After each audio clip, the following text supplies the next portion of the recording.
Y yo sé que esto empieza a sonar tal vez polémico porque debemos tomar buenas decisiones, pero no debemos pensar que nuestro valor está atado a si las tomamos o no.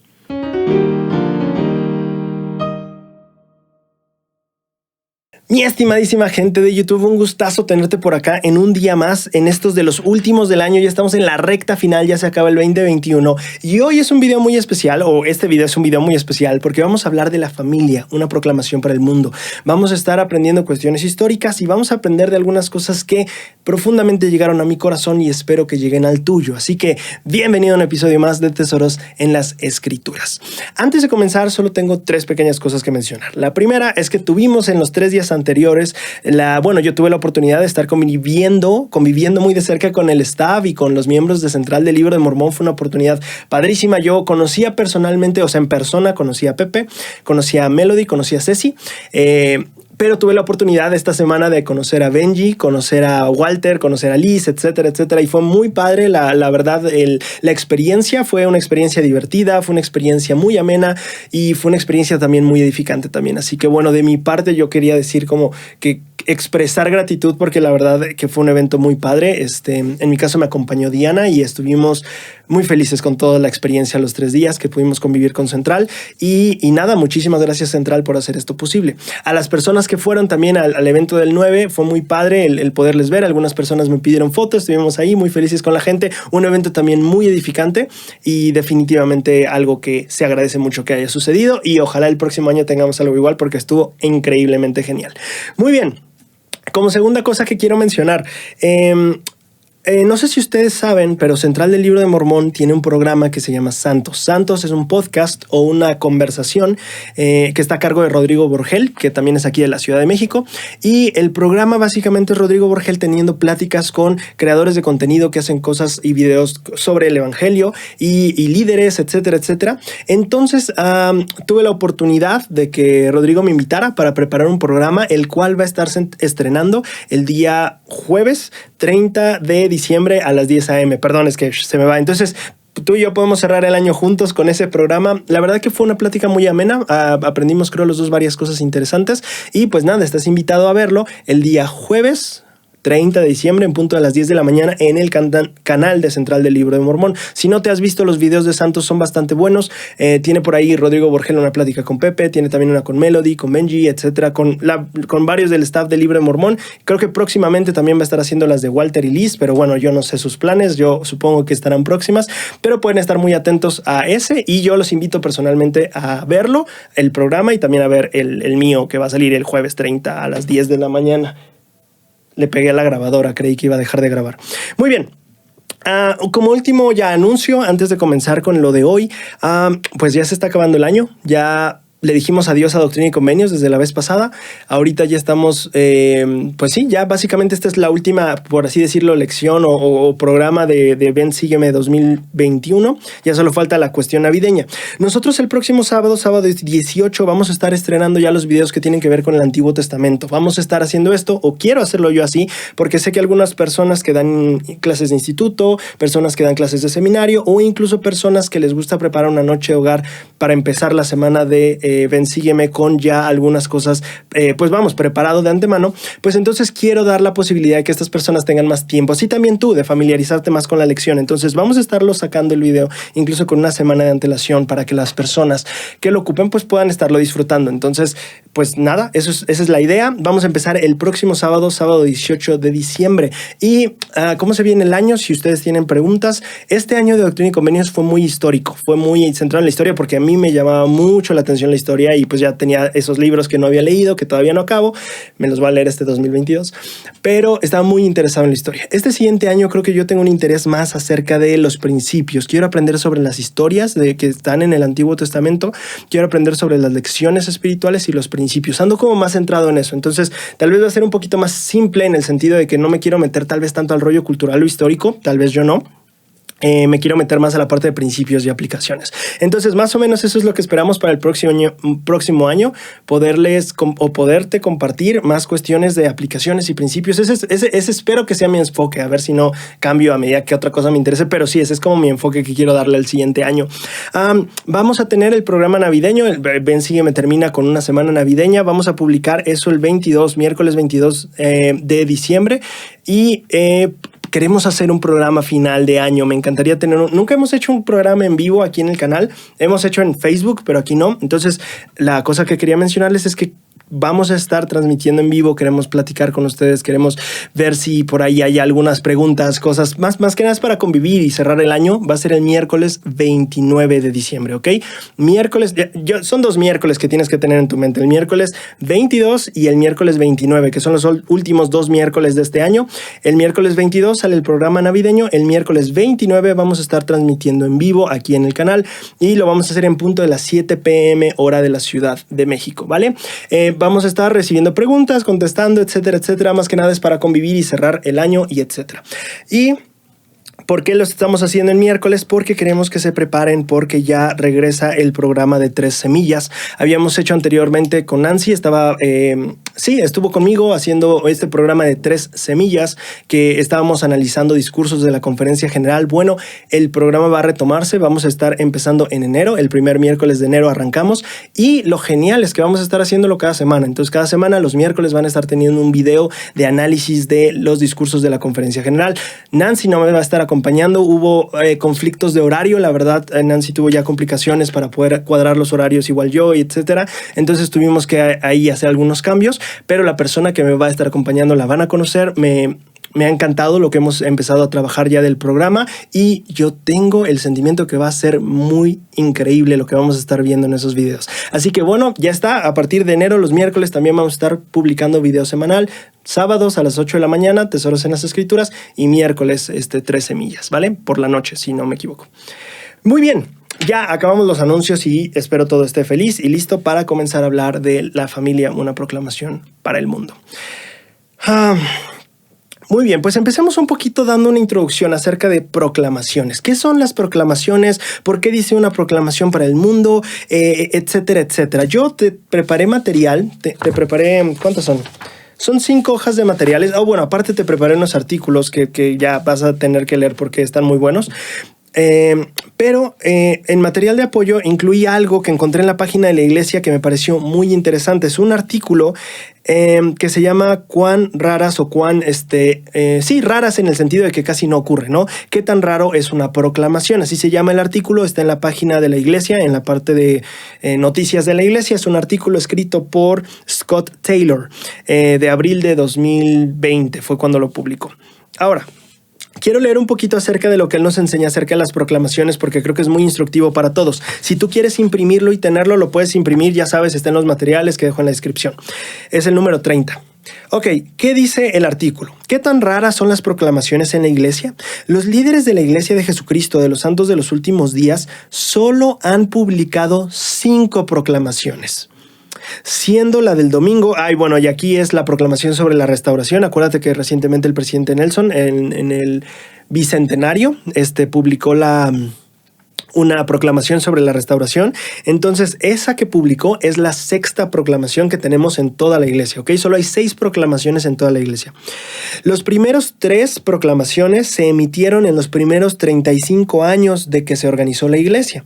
Las últimas 3 declaraciones se han hecho en los últimos 40 años. Entonces, fíjate, ha habido 6 declaraciones oficiales. Las 3 han sido en los primeros 35 años de la iglesia. Las otras 3 han sido en los últimos 4. Entonces, han estado como mucho a los extremos. Tenemos aquí como este centro histórico donde no ha habido muchas proclamaciones, pero a los extremos sí ha habido estas proclamaciones. Ahora, generalmente las declaraciones, y aquí viene la diferencia entre una declaración, porque las declaraciones oficiales que vimos apenas no me acuerdo si fue la semana pasada o antepasada, ya mira, me cuatrapeo yo las fechas, pero las declaraciones oficiales 1 y 2 no son proclamaciones. Hay una diferencia entre declaraciones y proclamaciones, y aquí dice el artículo. Generalmente las declaraciones están dirigidas a los santos de los últimos días, mientras que las proclamaciones están destinadas a ir más allá del alcance de los los miembros de la iglesia. Las proclamaciones están dirigidas a todo el mundo. Entonces, primero tú y yo ya vamos aprendiendo esto. Hay una diferencia entre declaración oficial y proclamación. La declaración es para miembros, está pensada para ir a los miembros de la iglesia, mientras que la proclamación es, como lo dice aquí, para el mundo. Es una proclamación para el mundo. Son los profetas y apóstoles hablando a las cuatro paredes de la tierra, a los cuatro extremos de la tierra, y diciendo: esto es lo que como apóstoles y profetas proclamamos, ¿vale? No tanto de no tanto de apóstoles a miembros, sino apóstoles hacia el mundo. Eso es muy interesante porque creo yo, justamente, por ejemplo, pensando en los apóstoles de la época de Cristo, pensando en Pablo y todo eso, que iban y predicaban y hablaban con los que todavía no eran miembros. No sé, por lo menos yo en mi experiencia no he visto mucho ese caso donde los profetas o apóstoles estén predicando a personas no miembros con tanta frecuencia, ¿no? Pero aquí viene lo interesante. Esto es ese evento en el que en la antigüedad tal vez Pablo, Pedro hablaban a la gente no miembro y proclamaban el nombre de Cristo, ¿sabes? A las personas que no creían. Bueno, aquí es esto. Están los profetas y apóstoles proclamando al mundo, ¿vale? No solo a los miembros, a todo el mundo. O sea, la intención de una proclamación es que vaya a todos los rincones de la tierra, ¿vale? Muy bien. Ok, todas estas declaraciones han sido de naturaleza solemne, sagrada, y se emitieron con la intención de avanzar, edificar y regular los asuntos de la iglesia como el reino de Dios en la tierra, escribió Robert J. Matthews en una entrada en Proclamaciones de la Enciclopedia del Mormonismo, publicada en 1992.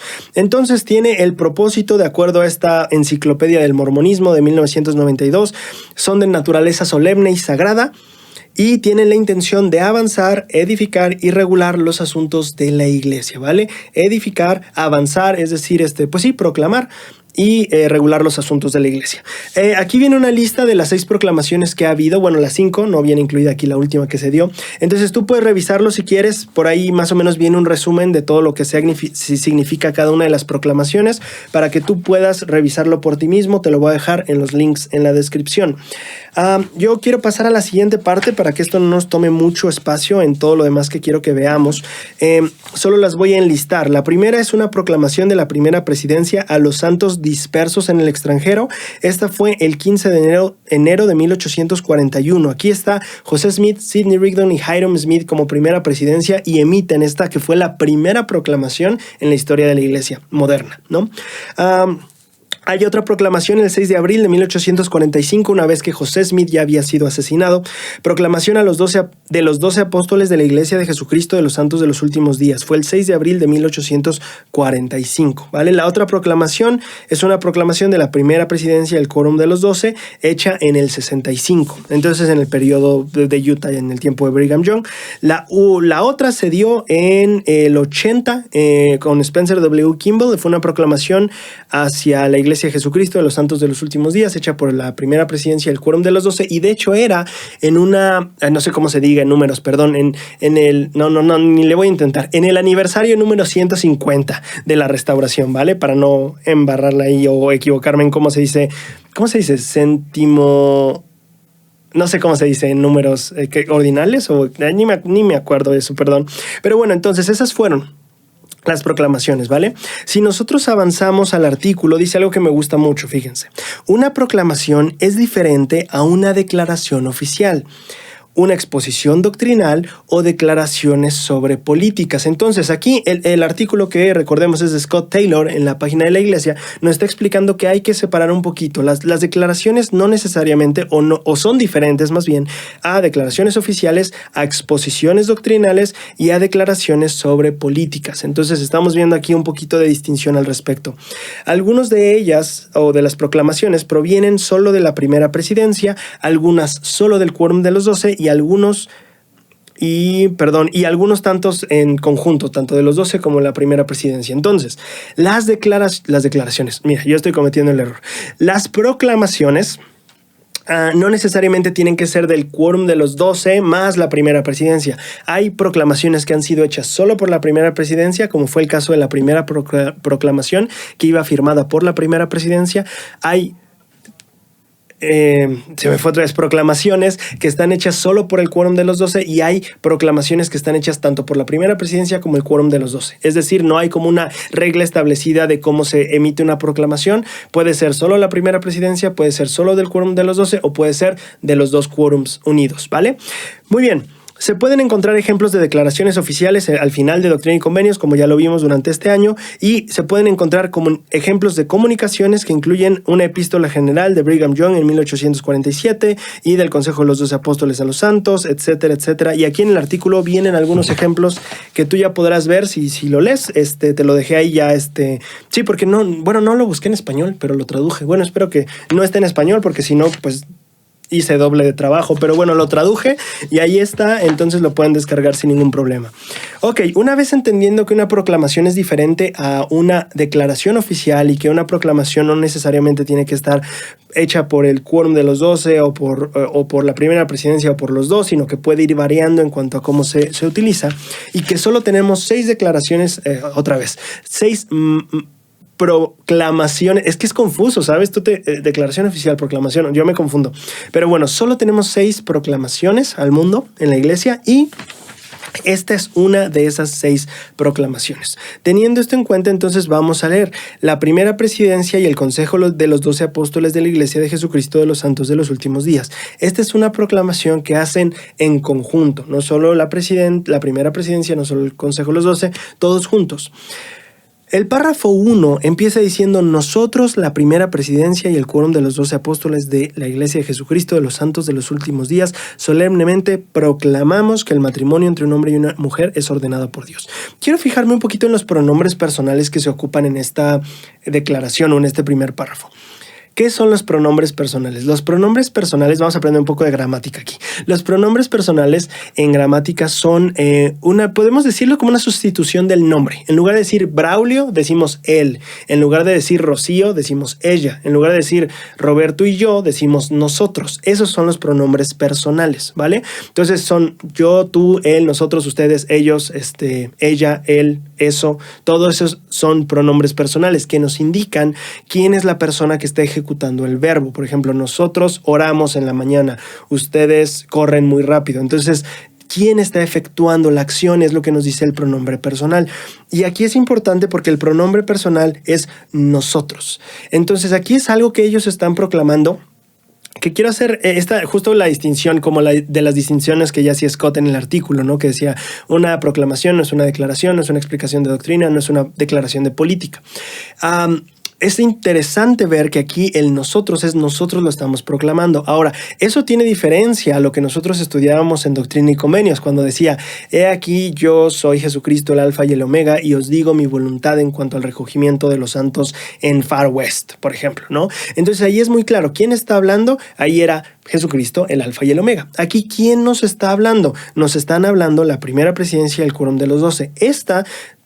O sea, vamos a ver, sin que vaya a sonar más de lo que quiero que suene. Esta no es una revelación igual a las de Doctrina y Convenios que se recibía palabra por palabra. Aquí es algo que nos están diciendo ellos. Y ahora, eso no quiere decir que valga menos necesariamente. Mi punto aquí es diferente. Quiero hablar un poquito acerca de que, bueno, en primera es diferente una revelación que está dictada palabra por Dios, pero quiero hacer notar algo que lo hace valioso en ese mismo significado de que no es algo dictado palabra por Dios, ¿vale?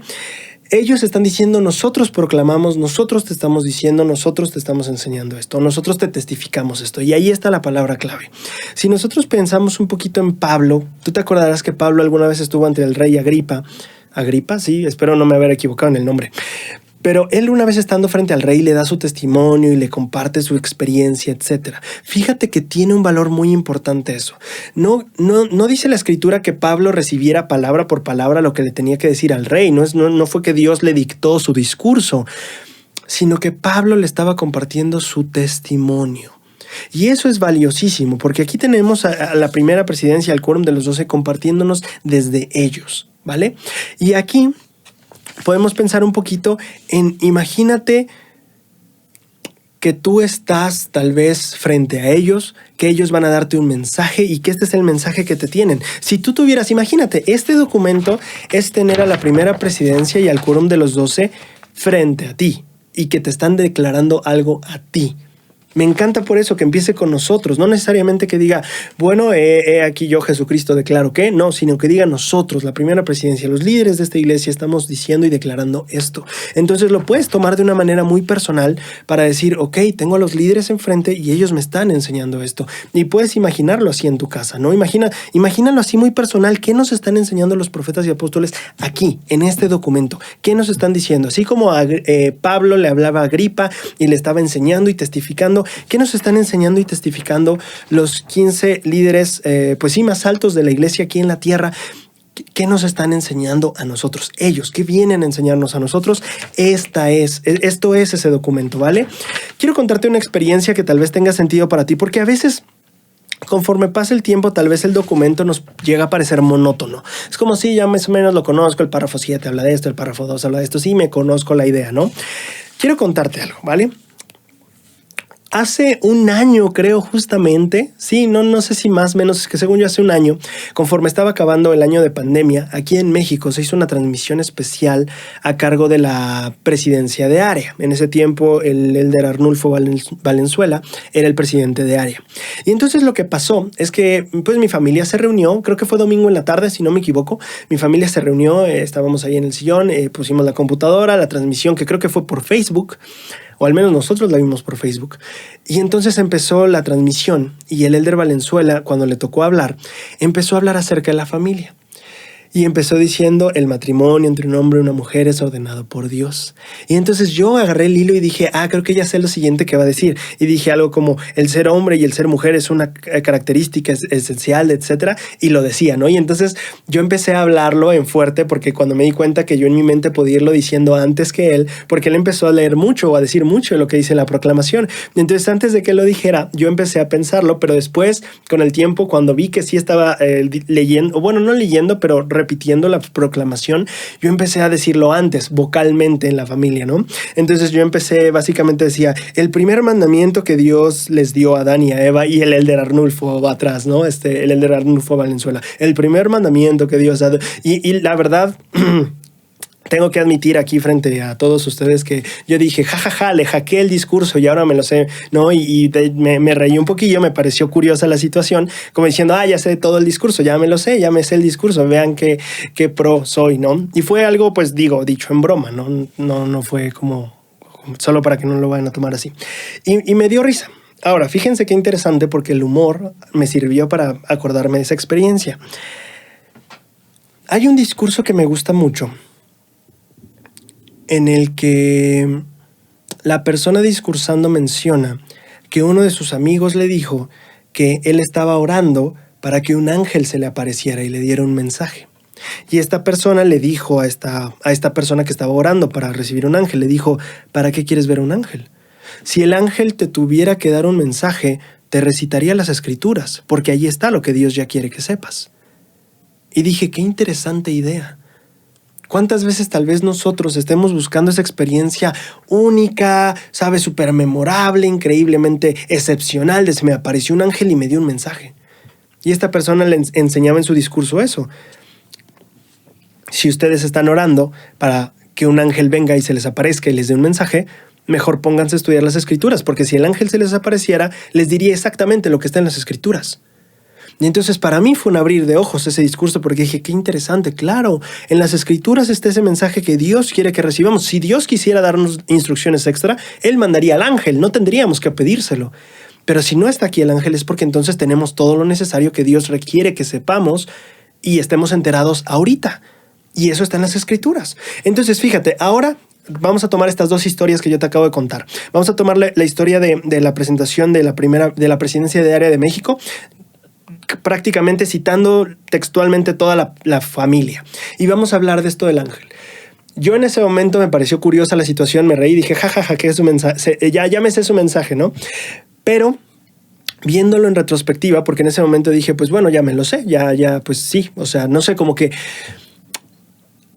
a veces perdemos la perspectiva de algo que se repite varias veces. Y entonces ahora, entendiendo o meditando yo en esto de la proclamación, me di cuenta y acordándome del ángel, dije, claro, si un ángel viniera ahora me diría lo mismo de las escrituras, porque eso es lo que yo necesito saber hoy. Si el presidente Nelson visitara tu barrio y hablara de la familia, si el elder Holland, si el elder Bednar, si etcétera, visitaran tu barrio o visitaran tu casa y hablaran de la familia, ¿qué crees que te dirían? Pues aquí está. Y hoy no están yendo a tu casa tal vez y hablando de la familia porque todavía no necesitas extra información de eso. Aquí está la información que necesitas hoy. Como era del ángel, si Dios necesitara darme información nueva, yo no tendría que pedir el ángel, él vendría a mí. Entonces, ¿quieres saber qué es lo que tiene que decirte hoy el presidente Nelson acerca de la familia? ¿Qué tiene que decirte hoy el elder tal acerca de la familia? Pues aquí está. Y entonces empiezas a ver con otros ojos la proclamación, porque no solo es un discurso que ya hackeaste y que, ya me lo sé, ¿no? Y lo puedes decir antes de que el discursante lo diga. Se vuelve a entender que este es el mismo mensaje que te daría un ángel si hoy viniera a verte. ¿Tiene sentido? Las escrituras son ese mensaje que Moroni nos visitaría, que Moroni nos diría si él estuviera visitándonos. La proclamación es ese mensaje que la primera presidencia o el quórum de los 12 nos diría si los invitamos a nuestra casa y les pedimos que nos compartan un mensaje a la familia. Espero que tenga sentido. Entonces, podemos ver la proclamación como este recurso de aprender qué es lo que hoy ellos esperan que sepamos, qué es lo que ellos hoy nos están enseñando, comunicando o proclamando o declarando sobre la familia. Y aquí está en este documento. Entonces, súper importantísimo tener eso en cuenta. Si un ángel viniera a verme esta noche, probablemente me enseñaría lo mismo que tengo en mis libros canónicos porque es lo que Dios hoy necesita que yo sepa. Si el presidente Russell M. Nelson viniera hoy a mi casa a hablarme de la familia, esto es lo que me diría, porque esto es lo que hoy necesito saber. Entonces puedes empezar tu estudio de la proclamación diciendo esto es lo que el presidente Nelson, esto es lo que la primera presidencia, el quórum de los 12, necesita que yo sepa hoy sobre la familia. Empieza tu estudio con esa percepción y vas a notar lo importante que es la familia y cómo puedes estudiarla con esta nueva perspectiva. Muy bien. Ahora, vamos a analizar más acerca de la proclamación y algunos puntos que me parecen importantes. Voy a empezar con Mira, no podríamos acabar este año sin algo tal vez medio polémico, histórico, interesante, ¿no? Voy a empezar hablando de la mitad de la proclamación porque quiero hablar de algo que podrían tener opiniones separadas. Está bien, todo así es la vida. Y después vamos a pasar a las lecciones espirituales que me han fascinado sobre la familia, ¿vale? Entonces vamos a empezar con un párrafo. El párrafo número 7. A la mitad del párrafo dice, por designio divino, el padre debe presidir la familia con amor y rectitud y es responsable de proveer las cosas necesarias de la vida para su familia y de proporcionarle protección. La madre es principalmente responsable del cuidado de los hijos. En estas sagradas responsabilidades, el padre y la madre, como compañeros iguales, están obligados a ayudarse el uno al otro. ¿Vale? Ahora, ¿por qué puede ser un poquillo polémico esto? ¿Cómo se dice? Modernas o percepciones modernas sociales que nos han hablado un poquito de los roles de género y todas esas cosas, ¿no? Entonces yo quiero hablar un poquito acerca de ello y quiero estar leyendo un poquito acerca de lo que es presidir.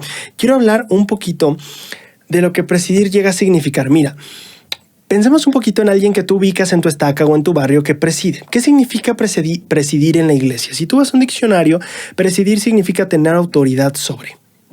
Eso significa presidir, tener autoridad o, sí, la capacidad o la autoridad para dirigir sobre algo, ¿no?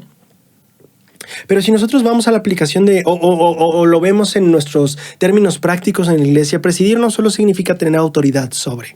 Básicamente en esta parte de presidir aplica mucho lo que sabemos de Spider-Man y el tío Ben, ¿no? Un gran poder o autoridad conlleva una gran responsabilidad. Entonces, cuando hablamos de presidir en la iglesia, no solo tenemos en cuenta tener autoridad sobre, sino también velar por. ¿Sí? No solo es tener autoridad sobre un grupo, sino velar por ese grupo. El presidir en la iglesia significa eso. Un presidente de estaca es la persona que está preocupada por su estaca, pero también es la persona con más autoridad dentro de la estaca. Entonces, presidir en este sentido en la iglesia tiene dos ámbitos, el de autoridad y el de cuidado y velar por la gente, ¿vale? Presidir significa, no sé aquí si estás de acuerdo conmigo, pero por lo menos yo observando, noto que presidir tiene esos dos significados dentro de nuestra iglesia, ¿no? La presidenta la presidenta de Sociedad de Socorro, de quórum de líderes de primaria, etcétera, vela y tiene autoridad sobre. Son las dos cuestiones que implican el presidir. Ahora, cuando nos vamos a la familia, bien, esto dentro de la iglesia, ¿no? Cuando nos vamos a la familia puede entrar justamente esta parte social polémica, porque quiere decir, a ver, entonces el esposo a la hora de presidir entonces tiene autoridad sobre la esposa. Eso es lo que estamos creyendo, eso es lo que dice la proclamación. Vamos a ver un poquito del recorrido histórico, no mucho, pero sí de aprender un poquito de los términos equitativos o igualitarios en cuestión varón-mujer dentro de la iglesia, ¿vale? Si nosotros pensamos en el inicio de la iglesia, la iglesia solo tuvo cargos de liderazgo para varones por los primeros 12 años de la organización de la iglesia. Es decir, la Sociedad de Socorro fue hasta el 42. La iglesia se organizó en el 30, la Sociedad de Socorro en el 42. Fueron 12 años de que no hubo realmente un llamamiento en el que una mujer tuviera un cargo, responsabilidad o autoridad dentro de la iglesia, ¿vale? Al menos no hasta donde yo he estudiado. Lo que sí estoy súper seguro es que en el 36 no había nada, porque eso se me olvidó mencionarlo cuando hablamos de la dedicación del templo de Kirtland. Algo que menciona Bushman es que cuando se dedica el templo de Kirtland y ya se superestructura la iglesia, porque cuando se presenta el templo de Kirtland, acuérdate que tenía estos como altares o lugares donde los líderes estaban, que eran los que presidían, y había pues la primera presidencia, quórum de los 12, patriarca, sumo consejo de Kirtland, sumo consejo de Missouri, y había todos estos asientos. Entonces ya había una organización más clara del esquema o del organigrama, por así decirlo, de la iglesia, y en ese organigrama no había ninguna mujer. Y entonces lo que Bushman menciona en su libro es que en ese punto había algunas mujeres que ya estaban inconformes o incómodas, o incluso replicando o quejándose acerca de, oye, ¿y las mujeres dónde encajamos en esta jerarquía? ¿Dónde entramos? ¿Sabes? Y entonces Bushman sí menciona eso, y por eso yo quería mencionarlo así. En el año 1836 no había realmente un cargo para mujeres. Tengo entendido yo que fue hasta el 42 con la Sociedad de Socorro que empezó a haber cargos como oficiales en la iglesia para mujeres. Antes me parece que no. Entonces, ahí empecemos por ahí. Entonces, nos tomó tiempo hacerlo, y de hecho no fue una iniciativa que salió de José Smith al inicio. O sea, si tú ves la organización de la Sociedad de Socorro, fue algo que las hermanas empezaron a organizarse en grupos. Creo que le pidieron darles un discurso. José Smith le piden a las hermanas darles un mensaje, y José Smith dice, no, vamos a hacer algo mejor. Y entonces es cuando se organiza la Sociedad de Socorro. Pero entonces esto surge de la iniciativa de las hermanas de reunirse y hacer cosas juntas. Es muy interesante que ese fue como se empezó a originar la Sociedad de Socorro. Fíjate, y es muy parecido a lo que vimos en cuestión de la palabra de sabiduría, ¿no? Que fue M. Smith la que empezó con esta inquietud. Bueno, la Sociedad de Socorro inicia porque las hermanas tienen esta inquietud de juntarse y hacer algo juntas para el bien de las demás personas. Y después José Smith dice, vamos a hacer algo mejor, y se organizó la Sociedad de Socorro, ¿no? Entonces, mira, en cuestiones jerárquicas incluyentes, vamos a mencionar así los términos, ¿vale? En cuestiones jerárquicas incluyentes no fuimos la iglesia más progresista inmediatamente, no. En el tiempo en que la iglesia se organizó había otras religiones que tenían a mujeres que eran profetas, ¿no? Entonces no necesariamente éramos como la iglesia más, vamos a decirlo así, si quieres, equitativa en cuestiones jerárquicas, hombre y mujer, dentro de la estructura religiosa, ¿no? O de la estructura institucional. Conforme fue avanzando el tiempo, hay cosas que son interesantes para mí de observar. Yo les incluí algunas en los materiales de apoyo, cosas que encontré que me parecieron interesantes, pero solo voy a leer una que me parece a mí la más llamativa, tal vez, que podría funcionarnos para el punto de hoy. Esta es una declaración, o más bien, pues sí, una declaración o algo que está escrito por la iglesia en la Liaona o en la Ensign de agosto de 1975, y se los voy a leer directamente, ¿vale? Este es el tiempo en el que Spencer W. Kimball era el presidente de la iglesia. Y de hecho, sí, nada más con eso de contexto. Oraciones en las reuniones sacramentales y del sacerdocio. Y fíjate que este artículo en la Liaona, si tú lo buscas, repito, es la Ensign de agosto de 1975. Está solamente en inglés, no la encontré en español. Yo te traduje este pedacito. El artículo se llama Nueva información sobre las políticas de la iglesia. Y acuérdate que la palabra política significa el cómo regulamos ciertos aspectos de nuestra vida. Por ejemplo, ¿a cuántos años se puede ir un misionero a la misión? Esa es una política. Hubo tiempo en que en los 21, otro tiempo en los 18. Eso es una política. Es cómo lo practicamos, cómo lo hacemos, es ciertos procedimientos, ¿vale? Eso es política. Entonces, aquí el artículo se llama Nueva información en políticas de la Iglesia. Y dice: oraciones en las reuniones sacramentales y del sacerdocio. Se llama la atención sobre las siguientes instrucciones que aparecieron en el boletín del sacerdocio de julio a agosto de 1967. La primera presidencia recomienda que solo aquellos que poseen el sacerdocio de Melquisedec o el sacerdocio arónico sean invitados a ofrecer las oraciones de apertura y clausura en las reuniones sacramentales, incluidas las reuniones de ayuno. Esto también aplica a las reuniones del sacerdocio. Ahora, fíjate que aquí todavía en 1975 todavía no se había quitado esta prohibición del sacerdocio para la gente de color. Entonces, por eso siento yo que trae esta aclaración. Esto también aplica a reuniones de quórum o a reuniones de hombres, ¿no? No solo reuniones hombre-mujer. Aplica en todas estas reuniones, ¿no? Entonces, ¿qué tenemos aquí? Algo que tal vez hoy nos podría parecer un poquito chocante o un poquito difícil o incómodo, ¿no? Esta parte de, ¿sabes qué? En el 1975, el consejo que salía ahí en la Ensign, en nuestra revista oficial, es que solo se invitara a hacer las oraciones en el inicio de la reunión y al final de la reunión sacramental, solamente invitar a personas que poseen el sacerdocio de Melquisedec o de Aarón. Y bueno, sabemos que ellos son solamente varones, ¿cierto? Entonces, las hermanas no hacían la oración en la sacramental, no podían, bueno, no sé si no podían, pero no se aconsejaba. Entonces era raro que sucediera y bueno, no he hecho una investigación tan profunda para poder decir toda la historia de quién podía orar o no en las reuniones, pero yo te puedo decir que aquí la primera presidencia recomienda que solo los varones poseedores del sacerdocio hicieran oraciones. Entonces fíjate qué interesante. Fíjate qué interesante. Hoy tú y yo estamos acostumbrados a que la hermana hace la oración y es más, a veces como hay más hermanas que hermanos, más son las hermanas que hacen la oración al iniciar la reunión sacramental y al terminar, pero en ese tiempo no. En ese tiempo las mujeres no oraban. Pues no quiero decir no tenían permitido, pero por lo menos la primera presidencia no recomendaba pues, y no necesariamente que dijera las mujeres no oren, pero sí decía solo los que poseen el sacerdocio. Y obviamente tú y yo sabemos que esos son, pues, varones. Entonces las mujeres no oraban en las reuniones sacramentales y incluidas las reuniones de ayuno. Y eso es muy interesante de saber, muy, muy interesante de saber. Y para mí, por ejemplo, en esta historia que quiero otro día meterme y clavarme más a aprender, pero por ejemplo, la primera vez que una mujer hizo una oración en una conferencia general fue apenas en 2013.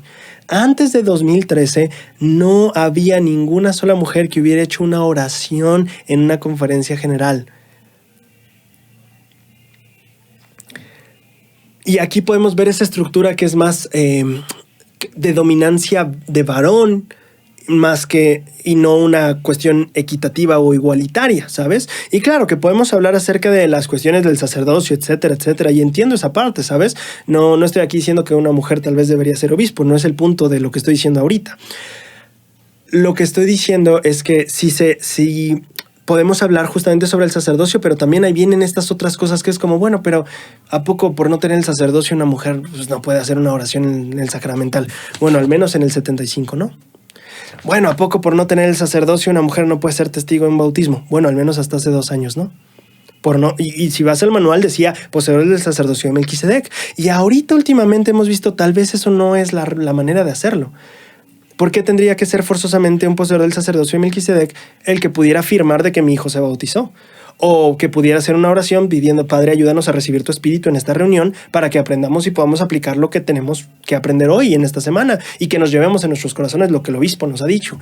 ¿Sabes? Entonces es esta complicación en la que entiendo el porqué, entiendo la parte del sacerdocio, también entiendo la parte que dice, no, pues eso es discriminación, sabes, masculina sobre femenina, lo entiendo plenamente. Y es que yo justamente, tal vez tú también tienes la pregunta en la mente, ¿no? Bueno, pero ¿qué tiene que ver el sacerdocio con que la mujer pueda hacer una oración en el sacramental? O que pueda afirmar de sí vi que el bautismo se hizo bien y las palabras se dijeron bien, ¿sabes? Y ahí viene esta parte que justamente es entender, a ver, con la cuestión racial que ya vimos, una de las cosas que dije en ese video fue, tenemos que entender que la iglesia, como dice la guía de estudio de las escrituras, la iglesia es un grupo de creyentes organizados.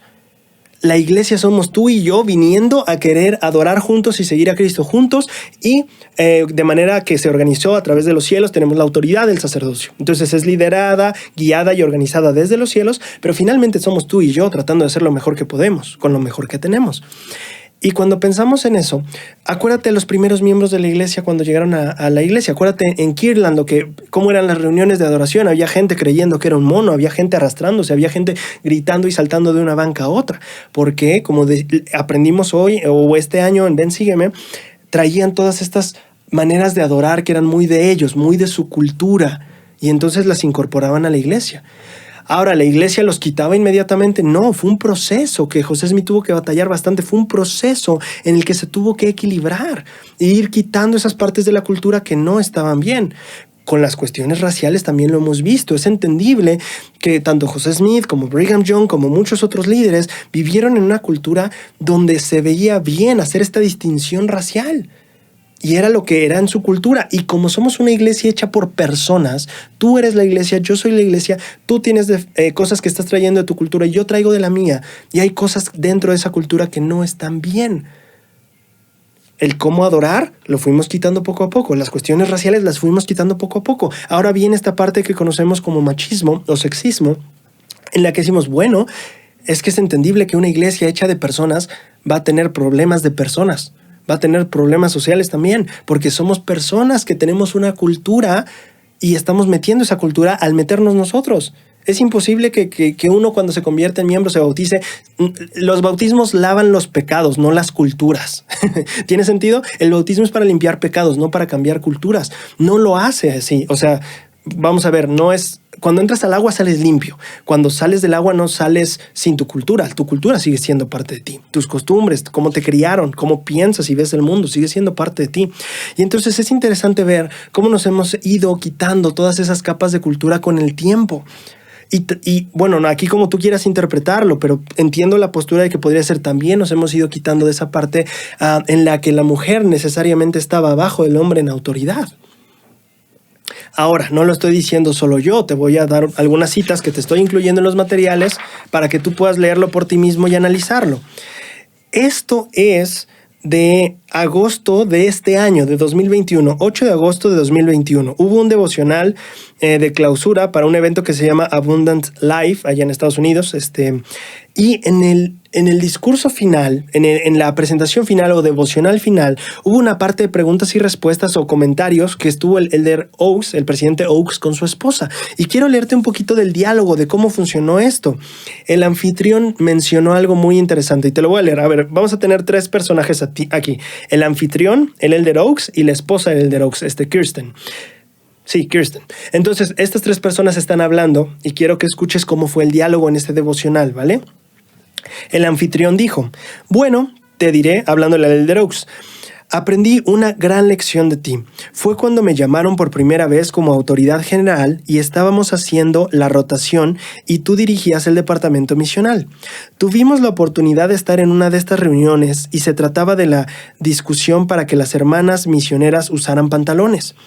Y miré con cada punto mientras estaba tratando de resolver un anuncio que se dirigió a la hermana Oscarson. Esto se lo está diciendo el anfitrión al elder Oaks. Le está diciendo, estábamos en esta reunión donde estábamos hablando de si las hermanas deberían usar pantalones o no para ser siendo misioneras. Fíjate qué interesante. Sabemos que hoy es, iba a decir legal, hoy es permitido.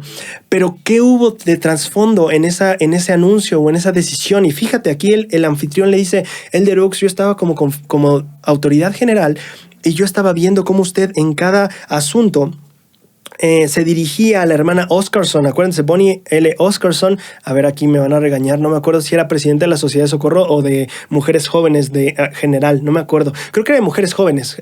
Presidenta general de Mujeres Jóvenes. Y entonces dice que el elder Oaks volteaba seguido a la hermana Oscarson y le decía, Bonnie, ¿qué piensas? Cada vez, dice este invitado, cada vez tú volteabas y le decías, Bonnie, ¿qué piensas? El elder Oaks responde, la hermana Oscarson era miembro en ese momento del Consejo Ejecutivo Misional e hizo una gran contribución a ese consejo. La hermana Oaks dice, pero la reconociste. Creo que con las líderes eso es algo muy importante porque su opinión realmente importa y ella hizo la diferencia. porque tú la escuchaste, le dice la esposa al Elder Oaks. Y el Elder Oaks continúa. Ella tenía información que ninguno de nosotros tenía, y es por eso que somos muy bendecidos en la iglesia por una iniciativa para conseguir a más mujeres en los consejos, pero también para lograr que más mujeres hablen en los consejos y también conseguir que se escuchen a más mujeres en esos consejos. Entonces, fíjate, 3 cosas. El Elder Oaks habla aquí de una iniciativa en la iglesia y habla 3 cosas que estamos tratando en esta iniciativa. 1, tener a más mujeres en los consejos. 2, que las mujeres hablen más en esos consejos. 3, que a las mujeres se les escuche más en esos consejos. Y ahora escucha cómo termina el Elder Oaks. Todo es parte de lo que estamos tratando de lograr y se necesita un tiempo para cambiar algunas tradiciones. Fíjate qué interesante. El Elder Oaks nos está hablando de una iniciativa para tener más mujeres en los consejos, que las mujeres hablen más y escucharlas más. Y el Elder Oaks dice, estamos tratando de lograr y se necesita tiempo para cambiar algunas tradiciones. No soy yo el único que dice que estamos dejando de lado algunas tradiciones donde la mujer parecía un ciudadano de segunda clase. Es el Elder Oaks también quien está diciendo, toma tiempo cambiar algunas tradiciones. Igual como a José Smith, y fíjate qué interesante, así como leemos la historia de José Smith y vemos que él estaba luchando y trabajando y esforzándose y haciendo todo lo necesario para poder quitar esta parte de la cultura de los miembros de cómo adorar, también hubo un tiempo en el que tuvimos que hacer eso con cuestiones raciales y actualmente tenemos esto también y estamos trabajando en ello. Tener más mujeres en los consejos, que hablen más, escucharlas más. No podemos tener su voz y su voto en segunda clase, ¿no? Ahora, no es la única evidencia que apunta hacia ese movimiento que estamos haciendo como iglesia también. Si nosotros vamos, y también se los estoy poniendo aquí en los materiales, hay un discurso que se llama El matrimonio, observen y aprendan, y este discurso es de L. Whitney Clayton, que en ese momento era presidente del Quórum de los 70, que también tiene discursos muy bellos, ¿eh? Esto fue en la Conferencia General de abril del 2013, justamente la misma Conferencia General donde te digo que fue la primera oración hecha por una mujer en una Conferencia General. Esto es lo que dijo. Él estaba hablando acerca del matrimonio y estaba hablando de puntos que él había observado que hacían que los matrimonios fueran funcionales y exitosos, ¿vale? Y entonces yo te voy a hablar del punto número 4. Tú ve, esta semana creo que es una muy buena oportunidad de ir y leer ese discurso. Se llama El matrimonio, observen y aprendan, del Elder L. Whitney Clayton. Este discurso toca el punto número 4. El punto número 4 dice respeto. El respeto. He observado que en el matrimonio, los matrimonios que son maravillosos y felices, los esposos y las esposas se tratan como socios iguales. Ahí fíjate, ya empezamos, como socios iguales. Las prácticas de cualquier lugar o época en las que los maridos hayan dominado a las esposas o las hayan tratado de alguna manera o de cualquier manera como parejas de segunda clase en el matrimonio no están de acuerdo con la ley divina y deben ser reemplazadas por principios y patrones de conducta rectos. ¡Qué interesante! ¿Cómo son los socios iguales? Él menciona socios iguales. ¿Qué es ser en igualdad entre socios? En las sociedades puede haber socios mayoritarios y minoritarios. Esto quiere decir cuando, haz de cuenta que nosotros somos dueños de este vaso. Tú y yo compramos este vaso, costó 10 pesos, tú pusiste 5 pesos, yo puse 5. Tenemos la misma cantidad de autoridad sobre este vaso.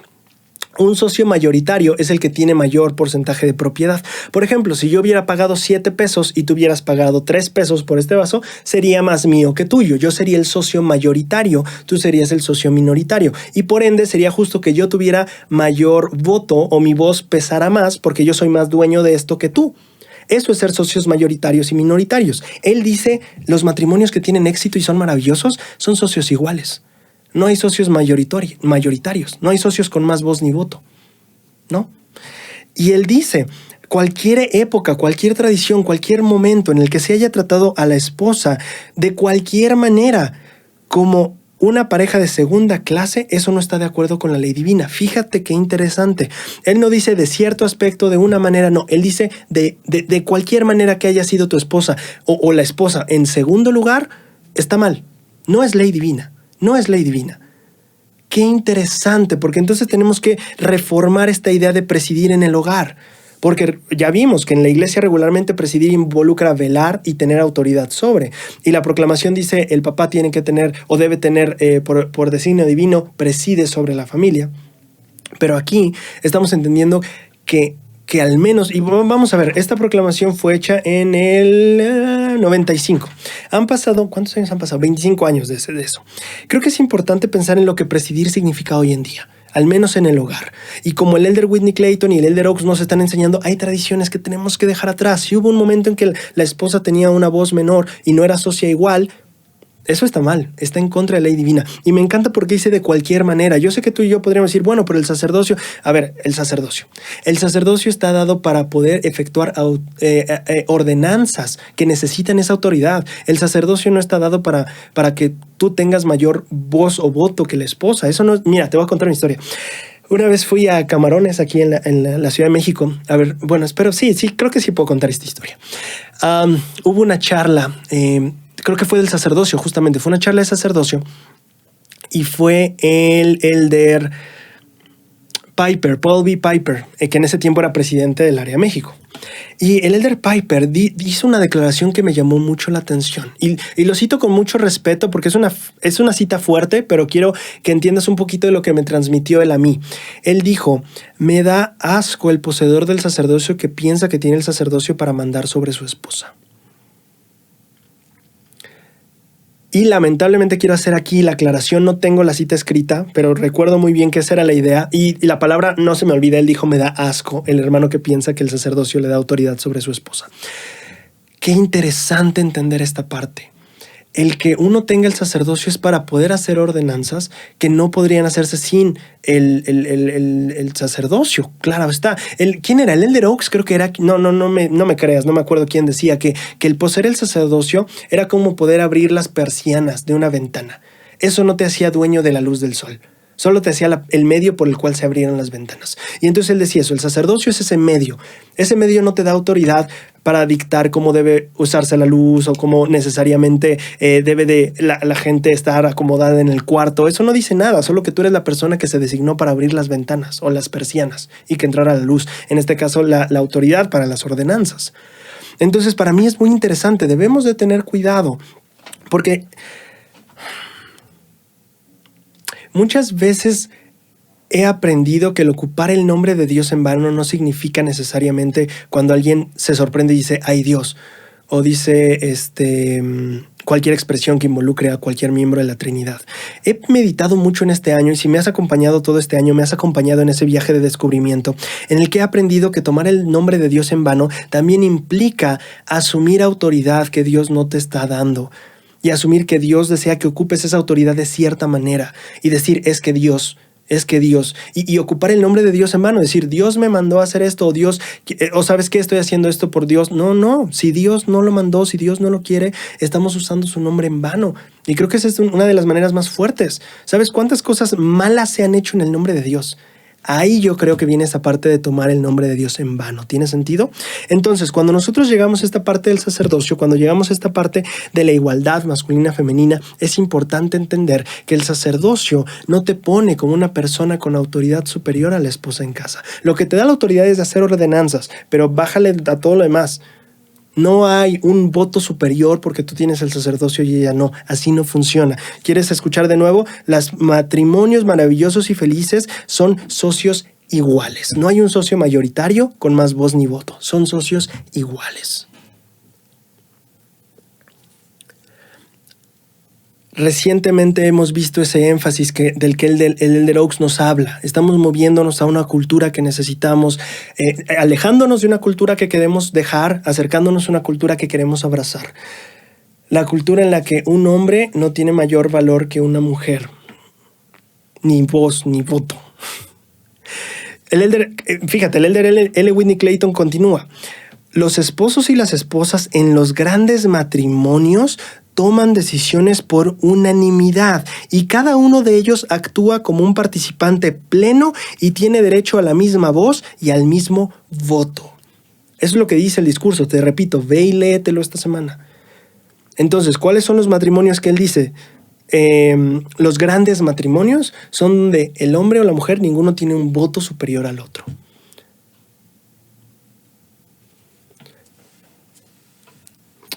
A medida que vemos que en la iglesia tenemos más participación femenina, ¿no? Recientemente los llamamientos de área que tenemos llamamientos de área para mujeres. Me parece fascinante que estamos teniendo más mujeres en los consejos, me parece fascinante que las mujeres son testigos en los bautismos, me parece fascinante que las mujeres puedan hacer una oración en la sacramental o en una conferencia general. Estamos moviéndonos a una cultura que es más la cultura de Cristo.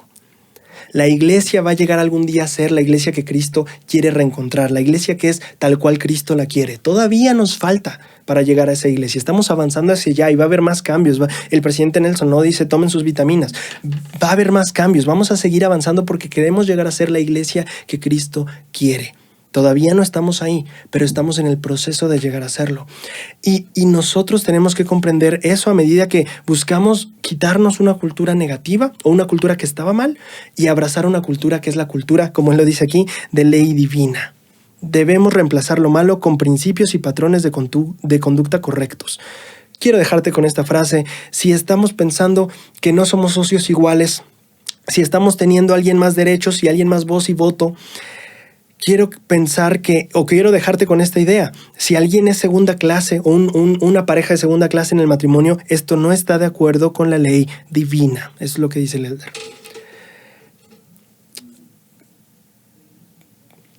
Muy bien.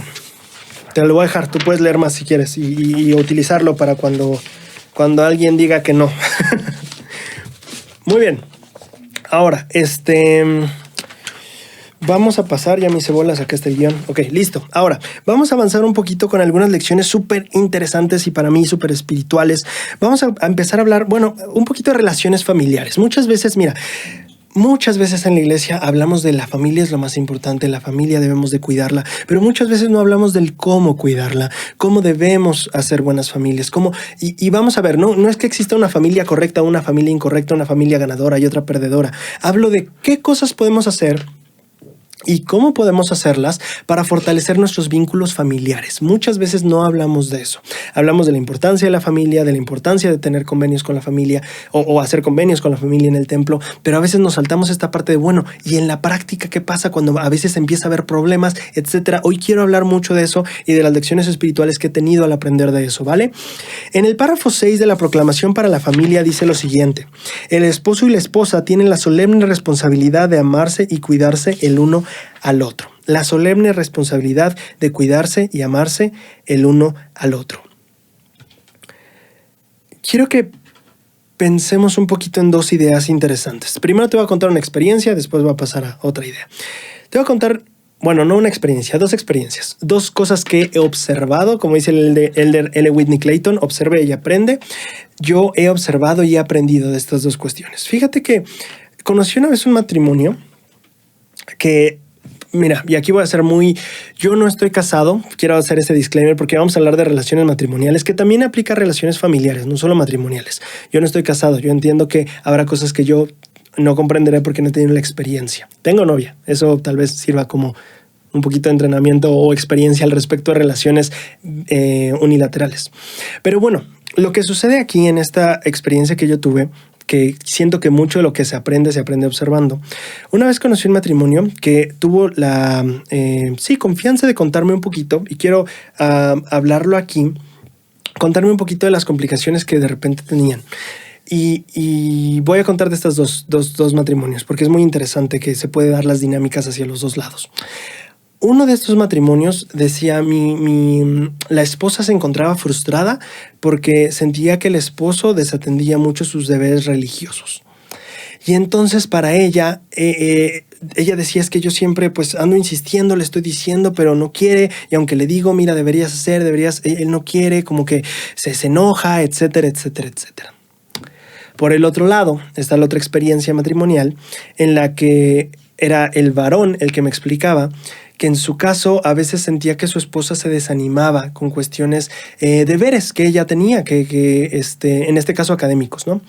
Y entonces él me decía que él le trataba de ayudar, le insistía, le animaba, le decía, tú échale ganas, no te rindas, pero al parecer parecía que ella cada vez se frustraba más y se molestaba más incluso con él. ¿Qué encontramos de paralelo en estas dos cosas? Fíjate que es muy interesante que la frustración de estos dos, de estas parejas, de estas personas que se sentían presionadas por su pareja, esto causaba que cada vez hubiera un distanciamiento mayor entre la pareja. Y yo lo podría observar, observando se aprende. Yo podía observar y aprender eso. Mientras más uno de los dos insistía en algo que el otro parecía ya no querer hacer, más se hacía una división. Porque mira, te voy a explicar algo. Si tú tienes algo que no quieres hacer, pues te alejas de ese algo. Pero si viene alguien y te dice hazlo, ahora la persona se vuelve parte de lo que no quieres escuchar o de lo que no quieres hacer. Y entonces eso hace que naturalmente te quieres distanciar de esta persona que te está insistiendo en hacer algo que no quieres hacer.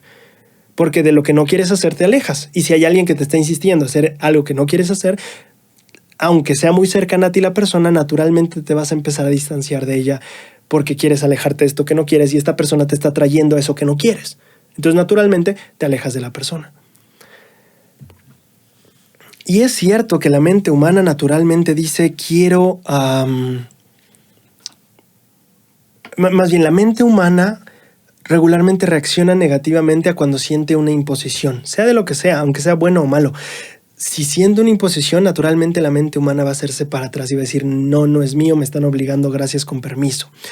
Y muchas veces dentro del matrimonio, dentro de las relaciones familiares, porque aquí no solo hablamos de matrimonio, empezamos con ejemplos del matrimonio, pero en las relaciones familiares muchas veces tenemos esta complicación de sentirnos forzados y a veces no necesariamente incluso porque se nos esté insistiendo. Esto tiene una raíz más profunda en nuestro ser como miembros de la iglesia. Naturalmente, como miembros de la iglesia, hemos aprendido que debemos esforzarnos para ser una buena persona, que debemos ser un buen esposo para nuestra esposa, una buena esposa para nuestro esposo, etcétera, etcétera. Pero muchas veces algunas cosas que implican ser un buen esposo o una buena esposa, o incluso ser un buen miembro de la iglesia, ¿no? Porque a veces es como, tengo mi pareja, tengo que ser un buen miembro de la iglesia también para ella. He escuchado la frase, debo de ser digno para mi esposo o para mi esposa. Y aquí hay un conflicto, porque muchas veces esa obediencia o ese ser buen esposo o esposa o esa... en manera de nosotros querer ser obedientes en el evangelio y de poder ser un buen miembro para nuestra familia o ser un ejemplo para nuestra familia, muchas veces eso se confunde y se complica cuando lo involucramos con el valor y el amor. Cada persona tiene un valor individual por ser quien es, independientemente de dónde nació, de cuántos años tiene, de lo que sea, independientemente de lo que crea, lo que piense, cada persona tiene un valor intrínseco, no se puede mover, no se puede alterar. Muchas veces pensamos que nuestro valor depende de quiénes somos, de qué coche llevamos, o del color de nuestra piel, o de nuestro, sabes, de si soy hombre o mujer, etcétera. Muchas veces ligamos nuestro valor a muchas cosas que no pueden alterar nuestro valor, incluso nuestra obediencia. A veces pensamos que nuestra desobediencia nos puede hacer menos valiosos. Y a veces lo pensamos en relación con Dios, que tal vez un hermano va a ser más valioso que yo porque ese hermano hace más de la obra, o ese hermano sabe más, o ese hermano obedece más. Y la verdad es que no, que la obediencia no determina el valor de nadie. Cuando yo llegué a la misión, te dan este manualito blanco y hay una sección de liderazgo. Y me parece muy interesante que entre las primeras cosas que te habla de liderazgo, el primer punto es, ningún misionero es más importante que otro. No importa si es nuevo, no importa si ese es el asistente del presidente de misión, no importa dónde esté en esta tal vez jerarquía organizacional, ningún misionero es más importante que otro, decía el manual. Y eso me parece muy importante. Justo venimos de esta plática del sacerdocio y el varón, mujeres, ninguno es más importante que otro, no importa la autoridad o el puesto que tengas. Ahora, si volvemos a esta plática a nivel familiar y pensamos que nuestro valor está determinado en nuestra obediencia o en nuestras aptitudes o en nuestras habilidades, no, el valor no se determina por cuántos idiomas hablas, por qué tan bien haces algunas cosas o qué tan mal haces otras. El valor no está determinado en eso. Fíjate, una vez leí un libro de psicología que me ayudó mucho a comprender esto. El psicólogo decía, tú tienes que aprender a amarte por el hecho de que respiras. Y para mí fue una manera de entender, tienes que amarte porque eres tú, porque no hay nadie como tú, porque tú eres tú. Tienes que aprender a amarte a ti. No importa cuántos años tengas, no importa las habilidades, las carreras, no.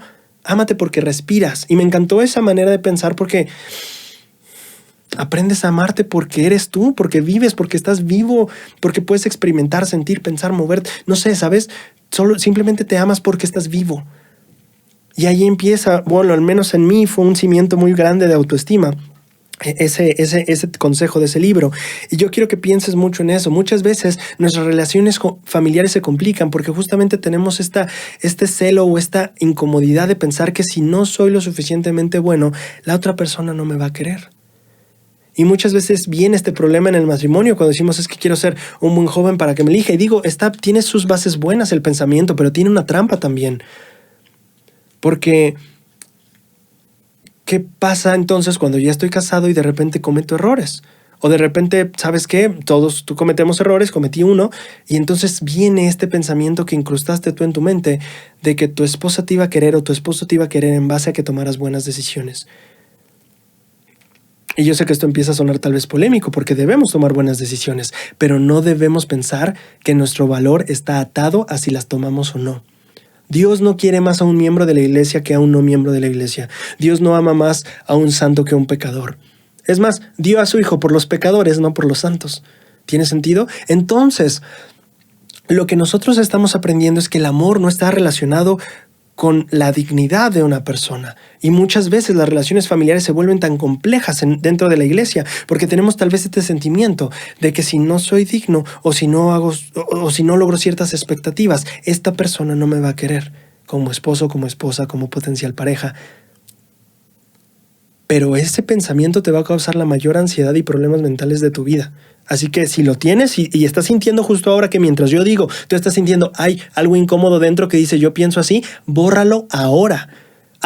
Enfócate este siguiente año lo más posible a borrarlo, porque es algo que te puede causar muchísimo daño y no es cierto. En primer lugar, es falso. Dios no ve el valor de las almas por si son más obedientes que otras o si tienen más habilidades para discursar bonito. No.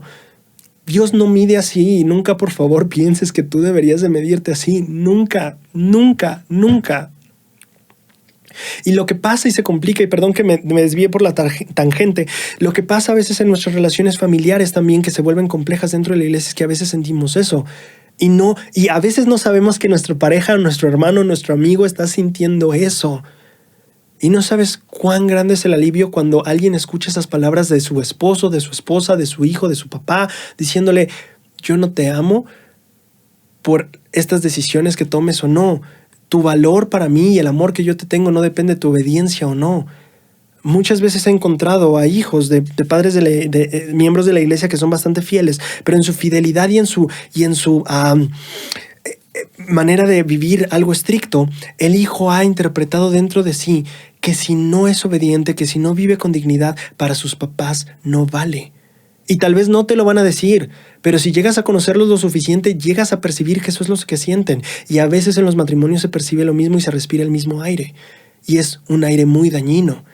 Satanás de alguna manera logra, si queremos verlo en esta parte que nosotros podemos hablar, lo que hace a Dios Dios es que logra construir de errores maravillosas cosas. Por ejemplo, Adán y Eva comieron del fruto, transgredieron, logró crear todo el plan de salvación. Crucificar a Jesucristo no fue una buena idea, pero logra que esas ideas incluso malas surjan cosas buenísimas de ellas. Dios puede organizar todo lo que está desorganizado. La diferencia entre Él y un ser opuesto, o el ser opuesto, es que en lugar de construir, destruye. Entonces, la misma cosa Dios la puede edificar y el diablo la puede destruir.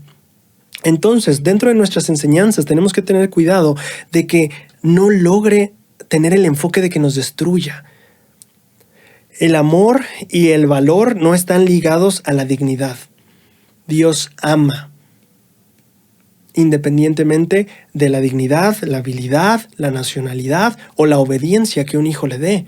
Eso es un amor, como lo describimos, la caridad. No busca lo suyo, no piensa en el mal, ¿sabes? Es paciente. Y muchas veces no hay eso en nosotros. Entonces tenemos que pensar qué necesita el amor. ¿Por qué tal vez estos dos ejemplos que puse al principio, por qué estaban alejándose cada vez más?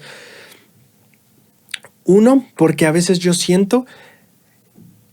Y sabes, todos tenemos este deseo de que nuestras parejas, nuestros hijos, nuestro lo que sea, sean la mejor versión de sí mismos y puedan lo que sea. Sí, pero cuando imponemos esa versión que nosotros tenemos sobre lo que ellos son ahora y lo imponemos, ahí dañamos. Escuchas otra vez. Cuando esta versión de lo mejor que puede llegar a ser tal persona, lo impongo sobre lo que ahora es, estoy dañando. Dios, a ver... Dios sabe cuál va a ser la mejor versión de ti, no te la está haciendo así como que te la tragues y te atragantes de pásate esto y tienes que ser así. No, Dios está siendo paciente contigo y conmigo y agradecemos mucho eso. Tenemos que mostrar esa misma paciencia a otros. Ese es uno de los lados de por qué sentía que estas relaciones se apartaban. Porque sí, como esposo y esposa, repito, esposo y la esposa tienen la solemne responsabilidad de amarse y cuidarse el uno al otro, pero a veces en ese cuidado ocupamos esa bandera de cuidado y no necesariamente que lo hagamos a propósito, pero al final acaba disfrazándose y lo que originalmente es una imposición. Y sí, tal vez será la mejor versión de sí mismo lo que tratas de sacar, pero si lo estás imponiendo sobre la versión actual, estás dañando. Y por el otro lado, la persona que está recibiendo tal vez esa imposición muchas veces va a acabar con la percepción de es que si no soy lo que me está diciendo que sea, no me quiere. Porque a veces insistimos tanto en esta mejor versión de ti que quiero ver, es como, entonces no te gusta quién soy hoy. Ese es el mensaje también. ¿Te das cuenta? Y es muy fuerte. Y fíjate cómo lo bueno puede volverse malo tan rápido. Y lo que tratábamos de hacer para elevar puede volverse en algo para destruir tan rápido. Y es que esa es la habilidad del adversario. Es rapidísimo en eso. Y tenemos que tener cuidado en eso, de que el cuidado, en que tengamos cuidado de cómo cuidamos. ¿Tiene sentido? Ahora, él habla también la proclamación acerca de tiene la responsabilidad de amarse, no solo de cuidarse. Ya hablé un poquito del cuidado, de que muchas veces al tratar de cuidar lastimamos. Pero ¿qué pasa ahora en la parte del amor? Vamos a hablar de qué es lo que necesita el amor. Quiero hablar un poquito del respeto, que se alinea mucho con esto, porque justamente cuando nosotros estamos insistiendo en una forma de ser sobre alguien, muchas veces traspasamos ese límite que es, oye, y no siendo grosero, pero pues es mi vida también. A nadie nos gusta que nos impongan algo encima, por más bueno que esto sea. Nos gusta cuando nosotros hacemos convenios nosotros. Yo quiero hacer este convenio, no nos gusta que nos impongan algo encima.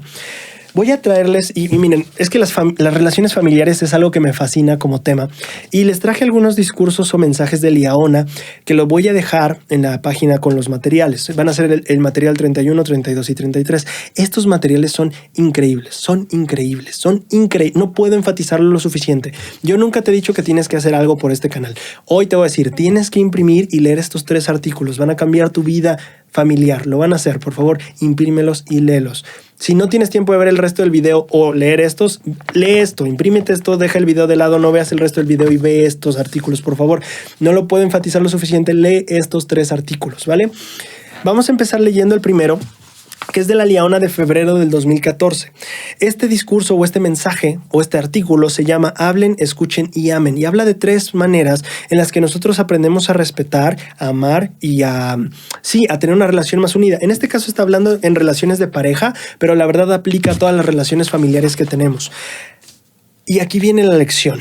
En este material que estamos hablando es Mark Ogletree, que es un especialista en consejero matrimonial y familiar, está citando a otro consejero o psicólogo o doctor que se llama Douglas Brinley, algo así se pronuncia el nombre, y esta persona habla sobre 3 niveles de comunicación en la pareja. Y creo que esto es muy útil. Fíjate que a mí me ayudó muchísimo a entender cómo tener mejores relaciones y quiero transmitirte mucho lo que aprendí aquí, porque justamente es cómo amo, cómo puedo amar, cómo demuestro este amor por las personas o por mi pareja o por mis hijos, etc. Te voy a hablar de 3 niveles de comunicación para que tú aprendas a demostrar amor en la comunicación. El primero habla de las conversaciones, los 3 niveles. Nivel superficial. El nivel superficial es un nivel de comunicación informativa. Aquí estamos hablando de, ¿cuántos compañeros tienes en la escuela? Tengo 30. ¿Qué tal te fue en el trabajo? ¿Qué te dijeron tu jefe acerca de esto? Me dijo esto. Ese es un nivel informativo. Solo estamos compartiendo información. No es un nivel profundo, es un nivel en que pasamos la mayoría del tiempo hablando. Oye, no le puse gasolina al coche. Oye, los niños hay que hacer esto. Oye, tengo que apurarme para acabar esto del trabajo. Oye, no acabé esta tarea. Todo el tiempo, gran parte del tiempo estamos en este nivel de conversación informativa. El segundo nivel de conversación, de acuerdo a este psicólogo o doctor, es el nivel personal, y dice el artículo: durante la comunicación personal, la persona comparte sus intereses, sus sueños, sus pasiones, sus creencias y sus metas. Además, está más dispuesta a compartir sus temores e ineptitudes. Fíjate esto. Si pensamos en este momento en el que tal vez estamos sintiendo distanciamiento de un familiar, nosotros podríamos justamente analizar esta parte. Hemos tenido conversaciones donde aprendo sobre sus intereses, donde aprendo sobre sus sueños, sus pasiones, sus creencias, sus metas. Y a veces, si la relación va bastante bien, podemos compartir nuestros temores y nuestras ineptitudes. La mayoría de personas no estamos cómodos diciendo en qué nos sentimos mal respecto de nosotros mismos. Todos tenemos inseguridades y muchas veces esas inseguridades las guardamos muy adentro de nosotros y es muy difícil compartirlas. En este plano de comunicación personal, la comunicación es sobre mis sueños, mis pasiones, mis metas, mis creencias, pero también a veces sobre mis miedos y mis inseguridades. Estamos entrando en terreno, como lo han llamado algunos, terreno sagrado. La persona nos está abriendo su corazón. Cuando tú te sientes distante de un familiar, creo que una buena pregunta es, ¿qué tanto hemos conversado de esto últimamente? Si tú tal vez estás en un matrimonio, tal vez estás pensando, bueno, cuando nos conocíamos nos gustaba hablar de nuestras metas, de nuestros sueños. La pregunta es, ¿qué tanto lo hemos hecho últimamente? ¿Qué tanto hemos tomado el tiempo de hablar de estos temas? Y regularmente, si estás sintiendo un familiar distante, la respuesta va a ser, ya tiene un tiempo que no hemos hablado de esto. Ese es el segundo nivel de comunicación, el personal. Después viene el tercer nivel, que es sumamente importante y se llama validación. Validación.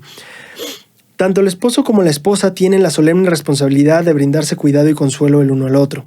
Las expertas matrimoniales Sandra y Judith, me salté los apellidos, han escrito: el matrimonio carente de sustento y de consuelo revitalizador puede morir de desnutrición emocional. Me encanta esa frase. El matrimonio que no tiene sustento y consuelo va o puede llegar a morir de desnutrición emocional. Me llama mucho la atención eso, nuestros matrimonios, nuestras relaciones. Acuérdate que no solo estamos hablando de matrimonio, tal vez a ti te está viniendo a la mente tu hermano, tu mamá, tu papá, tu hijo, no sé, ¿sabes? Pero esto es importante. La comunicación carente de sustento y consuelo puede morir de desnutrición emocional. La comunicación que brinda la validación es edificante, curativa, nutritiva y halagadora. En este nivel de comunicación expresamos elogio y felicitaciones a las personas a quienes apreciamos. El nivel personal, hablábamos de nuestros sueños, metas, miedos, esperanzas, pasatiempos, pasiones. En el nivel de validación, expresamos elogio y felicitaciones. Entonces, no solo es esta parte de ya escuché tus pasiones, ya escuché tus creencias, ya escuché tus miedos. No solo es escuchar, sino es dar esta parte de validación que tiene que ver con elogio y felicitación hacia la otra persona. Casi toda relación prospera si cuenta con una sana dosis de validación. Casi cualquier relación prospera si tenemos esta dosis de elogio y felicitación hacia la otra persona. Estar validando lo que la otra persona siente, piensa y percibe como importante en su vida. La validación se inicia cuando se presta atención a lo que el cónyuge dice. Entonces, fíjate qué importante. La validación es esta parte en la que yo voy a escuchar al otro y voy a validar. Muchas veces expresamos nuestros sentimientos y la otra persona los invalida, diciendo, oye, es que me dolió lo que dijiste. Y la invalidación es, ay, pero es que tú eres una sentimental. No invalides, no invalides. Eso es el error. Tal vez no estés de acuerdo, entiendo, tal vez no estés de acuerdo, pero el proceso de comunicación es validar. Si tú lo sentiste así, yo tengo el compromiso de hacer válido que tú te sentiste así, no tirar a la basura tu sentimiento. Si alguien llega y nos dice, bueno, es que para mí mira, y a veces como miembros de la iglesia lo hacemos y por eso alejamos a la gente. Escucha esto. A veces alguien viene y dice, es que quiero estudiar medicina. Oye, pero no te vas a ir a la misión. Bueno, es que quiero estudiar medicina. Es que es más importante la misión. Fíjate, acabas de invalidar sus sueños. ¿Te diste cuenta? Invalidación. Lo que es importante en la comunicación, y muchas veces, a veces me han preguntado, oye, Braulio, ¿cómo puedes conectar tan rápido con las personas? Es que valido. Es que tal vez no estoy de acuerdo en que él no le importe el mandamiento tal o él no quiere ir a la misión. No estoy aquí para invalidar sus percepciones, sus sueños, sus metas, sus temores y sus inseguridades. ¿Sabes? Si estás hablando de un miembro cuyos padres son muy miembros de la iglesia y él tal vez no tanto, seguramente una de sus inseguridades será esa, que sus padres no lo aprueben y tal vez no estén... Él siente eso que hablábamos al principio, ¿no? Que si yo no soy quien mis padres quieren, ellos no me quieren. Entonces, si de por sí el joven ya siente eso, ¿qué vas tú a desvalidar sus sueños otra vez? ¿Sabes cómo ser amigo y una persona querida de esa persona? No invalides sus sueños, sus pensamientos, sus opiniones, sus metas, ni sus temores, ni sus inseguridades. Valídalos, aunque para ti no tengan mucho sentido. Porque es lo mismo que pasa. A todos nos hemos sentido feos cuando hemos traído nuestros sentimientos y alguien ha dicho, pero ¿eso qué? Se siente terrible que te invaliden a ti en tus experiencias, en tu vida, en tus emociones. Es terrible. Y así es como se aleja a las personas. Y mira, muchas veces, y justamente estamos hablando de esta línea delgada en donde lo correcto podría volverse algo destructivo inmediatamente. Si nosotros pensamos tal vez en, oye, por ejemplo, viene esta parte de entendernos mutuamente. Tal vez este joven dice, no, es que me interesa más mi carrera. Vamos a validar. Antes de cualquier otra cosa, me gusta esto, hay que validar. Y la comunicación entre esposo, esposa, familiar, es importantísimo eso. Es que siento que tal vez no me prestas tanta atención. Es que tú necesitas mucha atención. Invalidación, ¿sí? Oye, es que siento que no me respetas. Es que tú sientes que... No, invalidación. Cuidado con esa parte. Lo que hacemos en la buena comunicación es decir, explícame tal vez el por qué. O yo no entiendo de esta parte. Lamento que te sentiste así. Explícame por qué sientes que esto te hizo sentir así. Validación. Son válidos tus sentimientos, son válidos tus percepciones, son válidas tus metas, aunque tal vez no concuerde con ellas. Son válidas. Validación. Tus sentimientos son válidos. Validación. ¿Vale? Mira, ya no te voy a leer todo el artículo, léete todo el artículo, por favor. Él explica que regularmente cuando las personas vienen a su consultorio como parejas, él les hace un examen o una evaluación, no examen, reprobados. Les hace una evaluación para que ellos vean en cuánto tiempo pasan hablando en cada uno de estos 3 niveles de conversación. Y dice, regularmente las parejas que vienen a mí con problemas nos damos cuenta que ellos pasan mucho tiempo en el de información, regularmente un buen tiempo en el de comunicación personal, hablando de sus sueños y sus metas, pero casi no hay nada de validación. Regularmente será corregir al prójimo o al esposo o al hijo en cuanto a que lo que él desea, lo que piensa, lo que cree y lo que espera y lo que sueña está mal. Y ahí es donde las relaciones se apartan, porque no hay validación. Te voy a leer solo el final de este artículo o un párrafo que me gusta muchísimo. La mejor aptitud en cuanto a la comunicación es el ser un buen oyente. Una de las demostraciones más caritativas en el matrimonio es realmente prestar atención al cónyuge y escucharlo, realmente escucharlo, sin importar lo que nosotros queramos decir. Fíjate eso. Si tú escuchas al joven decir, es que no me quiero ir a la misión, inmediatamente tú piensas en lo que quiere decir. Espérate, escucha, valida. El que a uno lo escuchen es semejante a que lo amen. Porque cuando yo escucho sin interrumpirte y corregirte porque tus sueños están mal, lo que te estoy diciendo es, tus sueños importan. Lo que tú sientes importa. Lo que tú quieres importa. Tú importas. Cuando escuchamos, hacemos eso, ¿vale?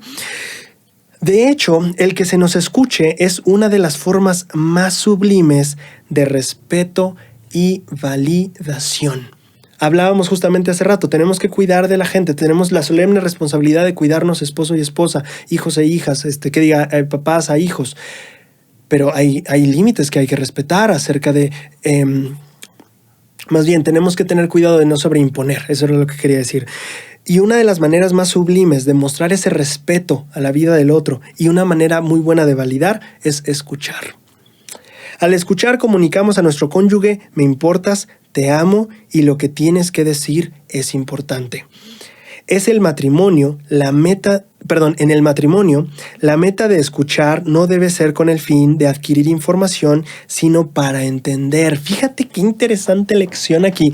En el matrimonio, la meta de escuchar no es tener información, es entender. ¿Te acuerdas todo lo que hemos aprendido todo este año cuando hemos aprendido historia y te he dicho, no es para justificar, es para entender? Parece ser que eso fue, y yo lo vengo descubriendo, dije, wow, qué super lección me acaba de dar el Señor en todo este año. Al aprender de la historia de la iglesia y ahora el aplicarlo a nuestras relaciones familiares, el que tú sepas esta información, el que tú sepas, lo que debemos hacer no es solo estar adquiriendo información, es buscar entender al otro.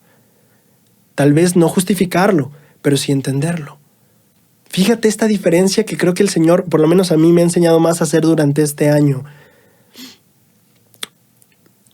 Entender no significa justificar, pero entender sí significa amar.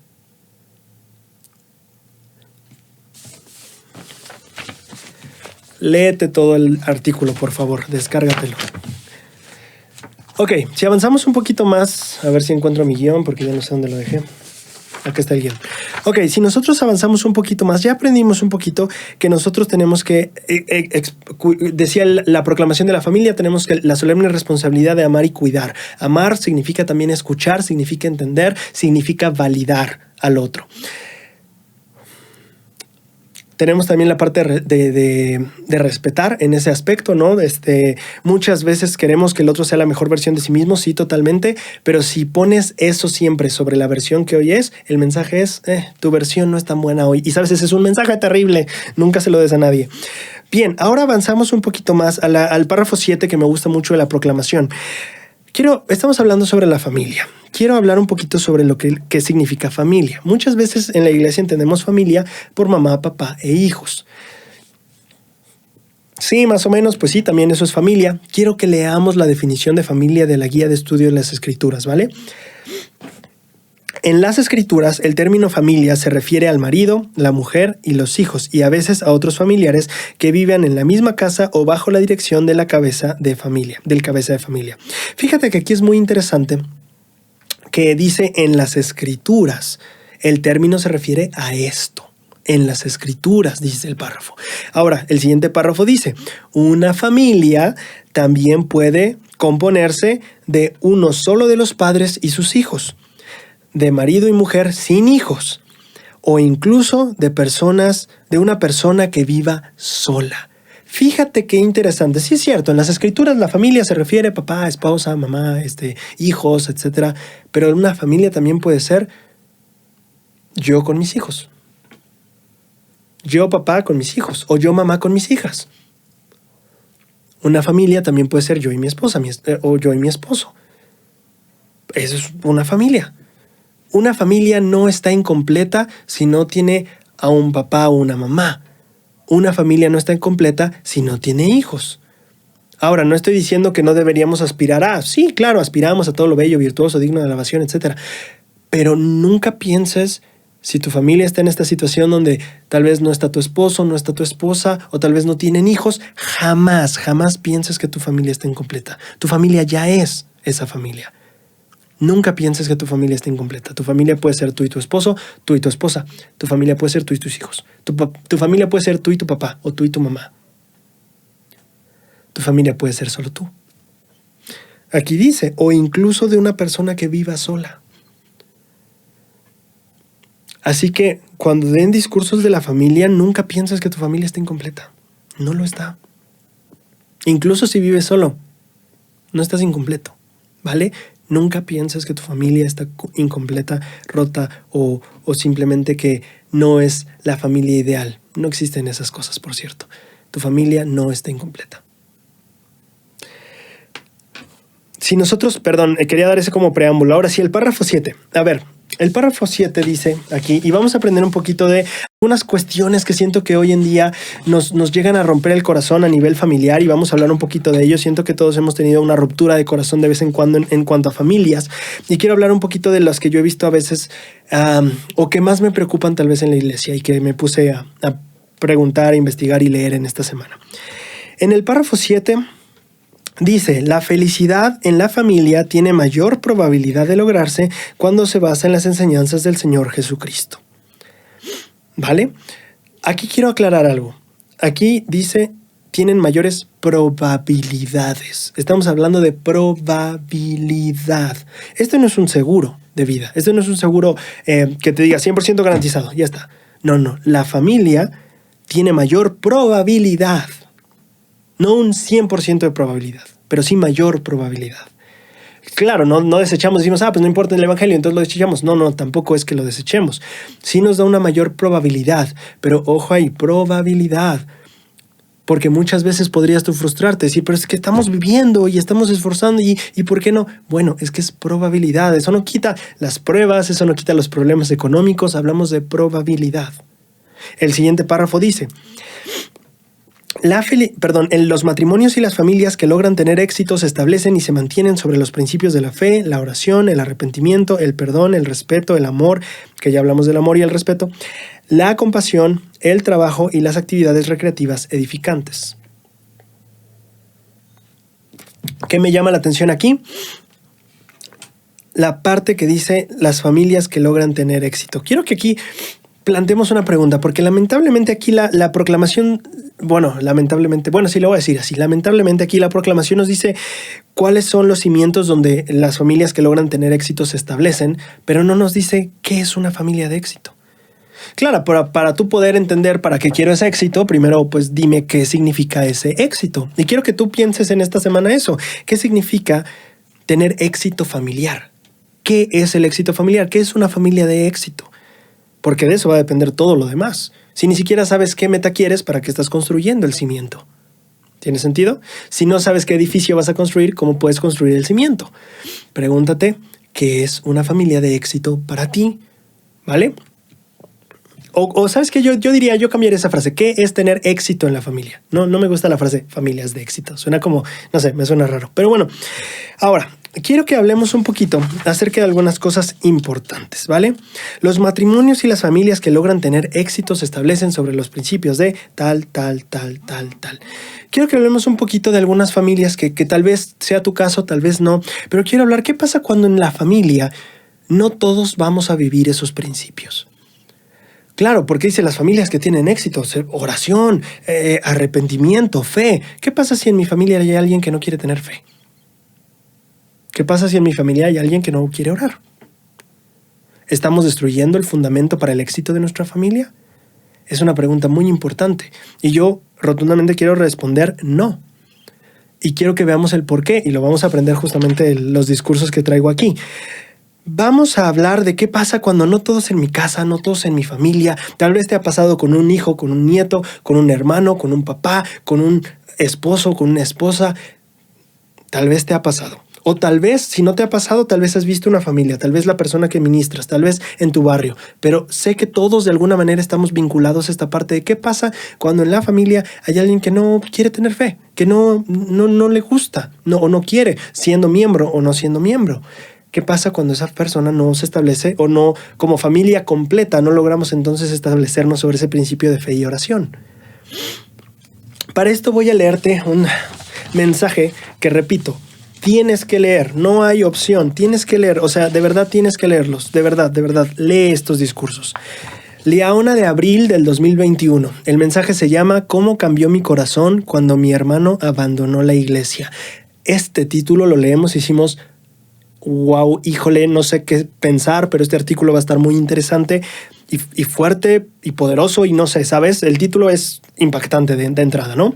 Estos discursos no los encuentras en la Liaona física. Este y el siguiente que voy a leer. No los encuentras en la Liaona física. Están en la Liaona versión digital y la sección de jóvenes adultos solteros, pero digital. Te tienes que meter. Yo los puse en PDF, les puse en formato bonito para que tú pudieras revisarlos y los puse en PDF. Si tú los quieres descargar, ya está. Porque de hecho el último que vamos a leer ni siquiera está en español. Yo te lo traduje también, de la Liaona. Bueno, Liaona de abril de 2021. ¿Cómo cambió mi corazón cuando mi hermano abandonó la iglesia? Y estamos leyendo esto porque queremos aprender cómo es una familia de éxito si no tiene estos pilares de fe y oración, ¿vale? Que tal vez muchos de nosotros estamos en ese proceso.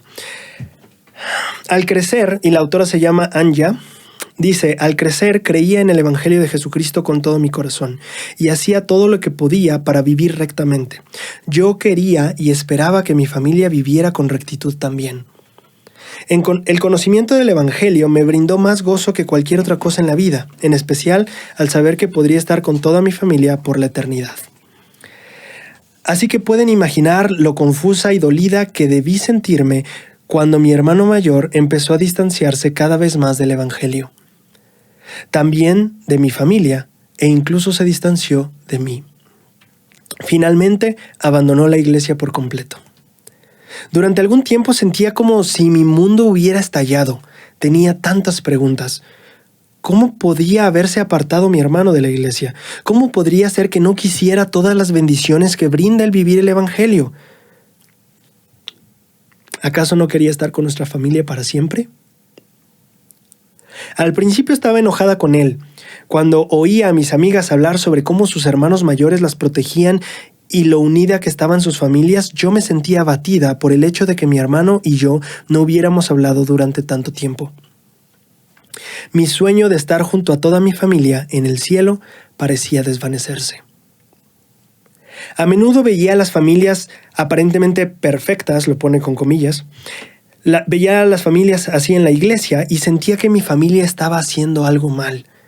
Si nosotros fuéramos lo suficientemente rectos, mi hermano tendría que regresar a la iglesia, ¿verdad? No obstante, sin importar lo que hiciéramos, mi hermano aún no regresaba. Oraba al Padre Celestial en cuanto a mi hermano todo el tiempo. Me sentía muy enojada y dolida. Le preguntaba cosas tales como, Padre, ¿por qué sucede esto? O, Padre, ¿no puedes ayudarlo a conocer la verdad? Por favor, Padre, cambia algo. Lo hice durante algún tiempo, pero nada cambiaba. No entendía por qué Dios no hacía nada. Pero entonces, un día finalmente comprendí algo. Me di cuenta de que había algo que yo podía hacer.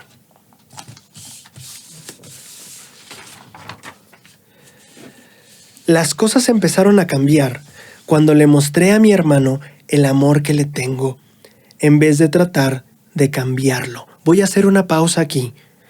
Las cosas empezaron a cambiar cuando le mostré a mi hermano el amor que le tengo en vez de tratar de cambiarlo. ¿Te acuerdas de las experiencias que hablábamos al inicio de estos dos matrimonios que te digo que yo observaba y cómo se empezaban a distanciar? Tal vez esta persona sentía que su pareja quería cambiarlo. Y ella dice, las cosas empezaron a cambiar cuando yo dejé de tratar de cambiarlo y empecé más bien a mostrarle el amor que le tengo.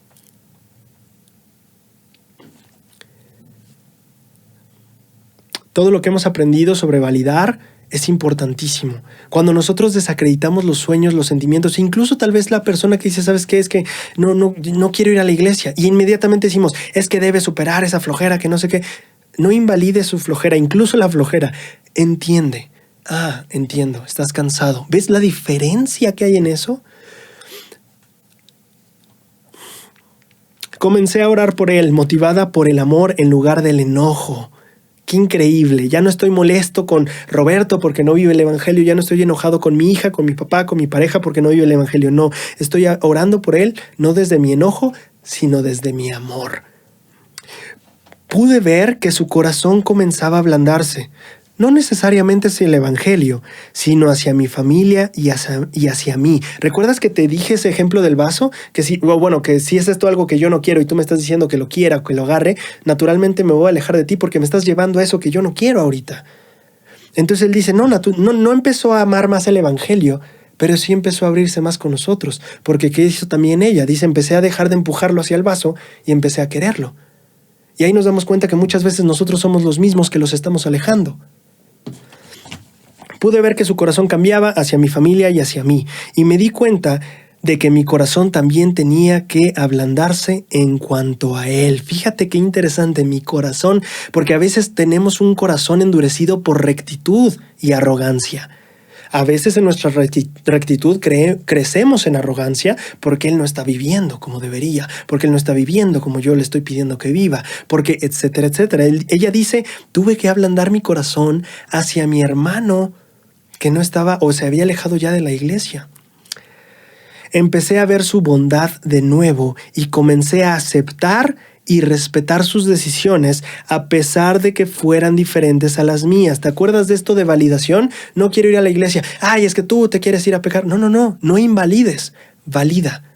Cuéntame un poquito del por qué. Permíteme entender. Entiendo. Sabes, a veces se da una cuestión de, ¿sabes qué? Tuve un desacuerdo con alguien, me siento incómodo. Una vez tuve una situación parecida, me contaron una historia muy fuerte. Yo plenamente entendí a la hermana y le dije, yo entiendo el por qué usted está alejada. Yo lo entiendo plenamente.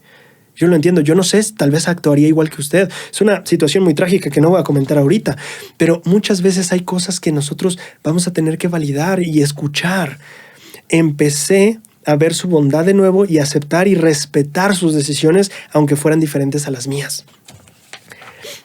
2 párrafos abajo dice, mi hermano no ha regresado a la iglesia y no creo que piense hacerlo en breve. pero he aprendido que Él tiene su propio albedrío y que aunque escoja algo diferente a lo que yo escojo, igualmente puedo amarlo y respetarlo. Tenemos mejor relación de la que hemos tenido durante años debido al amor que nos mostramos el uno al otro. No siempre estoy de acuerdo con sus decisiones u opiniones, pero al hacer todo lo posible por entenderlo mejor, he podido vislumbrar algo de lo mucho que el Padre Celestial ama y conoce a cada uno de sus hijos. La clave para mantener unidas a las familias y llegar al corazón de los demás integrantes no es condenar las decisiones de los demás. En definitiva, es el amor puro de Cristo. Fíjate qué interesantes lecciones nos deja aquí. No estamos de acuerdo en todo. Él toma decisiones con las que yo no estoy de acuerdo. Pero aprendí que la clave para unir familias no es condenar sus acciones. La clave es el amor puro de Cristo. Todo lo que hemos aprendido, estas herramientas sobre validar, sobre escuchar, sobre no decir, bueno, es que lo tuyo no es tan válido por esto. No invalidemos. Mostremos este amor puro de Cristo. Alguna vez, y no sé, espero que nunca ha sido tu experiencia, pero no me imagino al Padre Celestial y yo orándole diciendo, Padre, por favor, ayúdame, y que me diga, ¿eso qué, Braulio? No me imagino al Padre diciendo, ¿eso qué? Y a veces nosotros lo hacemos. Hay que tener cuidado con eso. Perdón, vino un pensamiento a mi mente que me pareció muy interesante. Muy bien, ya hemos aprendido de un ejemplo muy interesante aquí de esta chica. Ya se me perdió el guión, ya lo hice a un lado. Ella dice, empecé a respetar sus decisiones, a pesar de que no estaba de acuerdo, y las respeto actualmente, ¿no? Entonces el respeto, que de hecho si tú lees la proclamación, vienen esos principios de fundamentales que viene para edificar una familia y tener éxito, el respeto. Quiero leerte una historia más y con esto vamos a concluir, porque creo que, mira, repito, tal vez hoy no sea tu caso, tal vez sí sea tu caso y este mensaje está resonando mucho contigo porque dices, mi hijo no ha querido ir a la iglesia, o mi papá, o mi hermano, o mi esposo, o mi esposa, o mi, no sé, ¿sabes? O mi hermano, o mi hermana. Y siento que esos han sido de los momentos que yo he visto recientemente que han dolido mucho a miembros de la iglesia. Y quiero hablar de eso por esto. Porque a veces no estamos preparados para eso. A veces nos toma en seco el hecho de que alguien ya no quiera orar o que tal vez mi papá nunca ha querido escuchar de la iglesia, etc. A veces nos duele mucho. Y creo que esto es bálsamo sanador. Voy a leerte una historia más. Esta es la historia que no viene en la Liaona en español, viene en inglés, yo te la traduje. Léete todo el artículo, por favor. Yo solo voy a leer las partes que me parecieron más importantes para el punto del día de hoy. Léetelo, por favor. El artículo se llama Mantener la esperanza y un matrimonio fuerte si tu cónyuge se va de la iglesia. También fuerte. Mientras yacía en cama junto a mi esposa, Megan, cuyo nombre se ha cambiado en el artículo, mis pensamientos estaban sin control. ¿Era este el final de nuestro matrimonio? Me acababa de decir que se marchaba de la iglesia. De repente se sintió como si estuviera a millas de distancia y no solo a unos centímetros. Esto no podía estar sucediendo. Ambos habíamos crecido activos en la iglesia, ambos habíamos servido en misiones, nos casamos en el templo, habíamos hecho todo lo que se suponía que debíamos hacer. Y ahora ella me decía que ya no creía en nada de esto. Me entró el pánico. Sentí como si una gran pared de hielo comenzara a formarse entre nosotros. Me preguntaba qué significaba esto para nosotros y para nuestra familia. Desde ese día, dice el artículo, hace varios años, no solo se ha derretido ese bloque de hielo entre nosotros, sino que nuestro matrimonio ha prosperado y se ha convertido en algo que no sabía que era posible. Fíjate eso, sentí como si fuera un muro entre nosotros. Ella ya no quería nada de la iglesia, ya no creía en nada y sentí un muro. Pero dice con los años ese muro se ha derretido y lo que me encanta, se ha convertido en algo, nuestro matrimonio se ha convertido en algo que no sabía que era posible. Estamos viendo incluso esto que vamos a aprender, nos va a llevar a entender cómo incluso crear una familia o un matrimonio o una relación incluso mejor de lo que creíamos que era posible tener.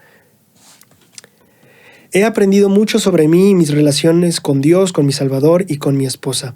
Ya tengo más amor y fe y esperanza de lo que jamás creí posible.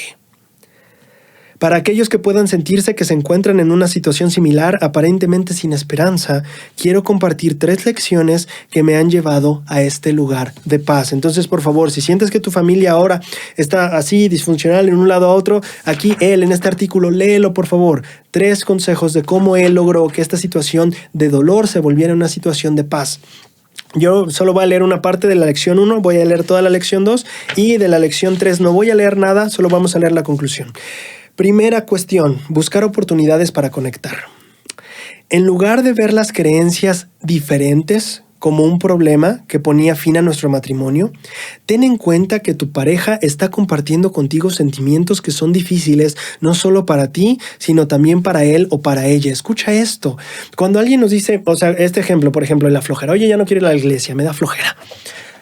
A veces nos duele escuchar eso, como, híjole, ¿qué hago ahora? Mi hijo no quiere, ¿sabes? Tiene flojera. Tenemos que tomar en cuenta que no solo está siendo difícil para nosotros, está siendo también difícil para él. ¿Qué tal si también tiene este sentimiento de que para mi mamá o para mi papá solamente importo o solamente valgo si hago o vivo como ellos quieren que viva? Para esa personita, me imagino un niño, un jovencito, para esa persona va a ser difícil comunicar la verdad, porque va a ser, no sé si mi papá va a seguir queriéndome después de esto. ¿Sabes? Es un pensamiento muy fuerte, pero a veces está muy al fondo de nosotros y ni siquiera nos damos cuenta que está ahí. Entonces, tomemos en cuenta que lo que para nosotros está siendo difícil, también para ellos o esa otra persona también está siendo difícil. Responder con amor y respeto, otra vez esos principios, responder con amor y respeto puede ayudarnos a afrontar lo que es claramente una situación difícil y permitirnos producir más cosas buenas que si reaccionamos de forma negativa o áspera. Entonces, fíjate, nuevamente, validación, no aspereza, validación. ¿Y qué dice él? Nos va a dar mejores resultados que si reaccionamos de manera áspera. Perdón, me imaginé muchas cosas o ejemplos que podría dar. Lección número 2, elijan evaluar. Quiero hablar aquí de cómo se solucionan diferencias, porque llegamos a este punto, tenemos tal vez un matrimonio donde uno es creyente, el otro no, tal vez nunca ha sido miembro, tal vez sí, pero se alejó. Tenemos una relación con nuestros familiares, etcétera, etcétera. Quiero que hablemos de cómo él encontró la manera de solucionar conflictos. Elijan evaluar. Cuando se trata de dificultades y desacuerdos en nuestro matrimonio, ya sea sobre temas relacionados con la iglesia o no, Megan y yo intentamos evaluar nuestras relaciones mediante 3 preguntas. 1. ¿Qué está funcionando? 2. ¿Qué no está funcionando? 3. ¿Qué queremos hacer o pensar de manera diferente? ¿Ok? ¿Qué queremos pensar o hacer de manera diferente? Comenzar con lo que funciona es clave. La primera pregunta es ¿qué está funcionando? ¿Qué sí está funcionando? Nos recuerda a nuestros cerebros que nuestra relación y nuestro matrimonio está funcionando. Claro, si empiezas evaluando solo lo negativo, oye, espérate, empecemos con lo positivo. ¿Qué sí está saliendo bien? Esto establece un terreno común y nos ayuda a ver lo que ya tenemos y lo que estamos haciendo bien. Cuando intentamos hablar sobre problemas sin reconocer primero lo que funciona, nuestras mentes tienden a concentrarse en los problemas en lugar de encontrar soluciones. Fíjate, cuando empiezas hablando, él dice, si empiezo hablando de lo que va bien en lugar de lo que va mal, regularmente nuestra mente se enfoca más en soluciones en lugar de centrarse solo en los problemas. Por ejemplo, cuando comenzamos a tener conversaciones sobre la fe, una de las preocupaciones de Megan era que nuestros hijos tuvieran entrevistas con líderes del sacerdocio sin que uno de nosotros estuviera presente. Comenzamos preguntando, ¿qué está funcionando? Y acordamos que ambos amábamos a nuestros hijos y nos preocupábamos por ellos. Ambos queremos lo mejor para ellos. Queremos que progresen y crezcan. Y restablecimos el hecho de que estamos en el mismo equipo. Fíjate eso. A veces te tienes que ir 2, 3, 4, 5, 6, 7, 10 mil pasos para atrás para encontrar un punto común. Justamente cuando una persona tal vez diga esto, ¿sabes qué? Yo ya no creo en la iglesia, etcétera.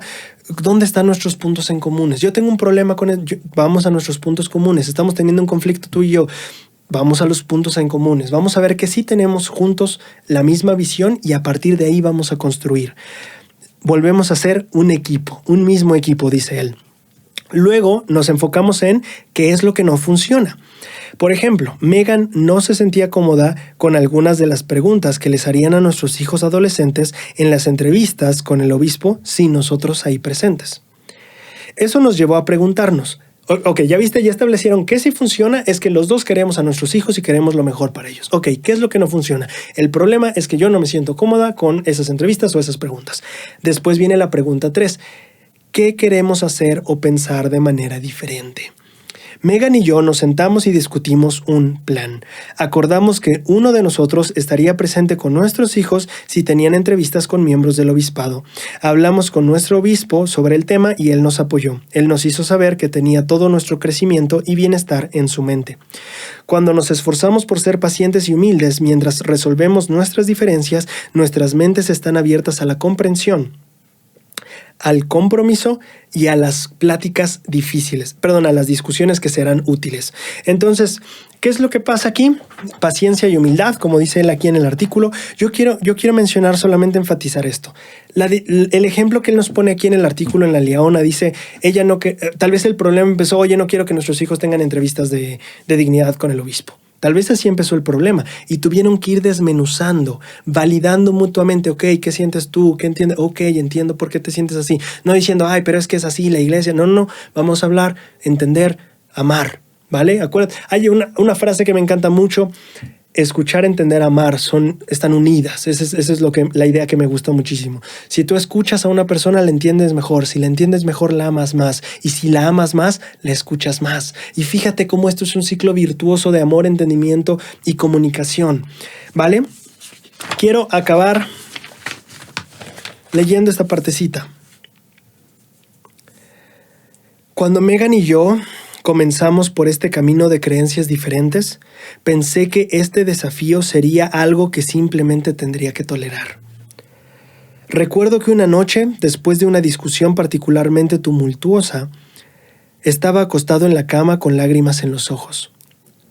Megan no quería hablar conmigo y me sentí devastado por ambos. Pero mientras oré pidiendo ayuda y me volví hacia El Salvador, pensé en cuánto la amaba yo a ella.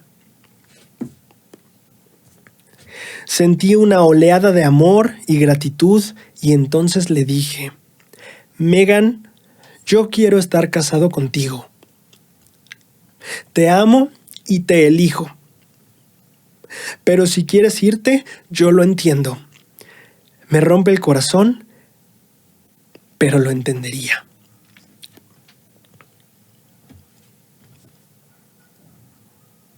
En una circunstancia tan compleja, tan dura, tan difícil, ¿qué es lo que vuelve a relucir? Salió y le dijo, Megan, es que tú no entiendes el plan de Dios, Megan, es que tú no tienes un testimonio de la restauración. No. No le salió a predicar o a testificar.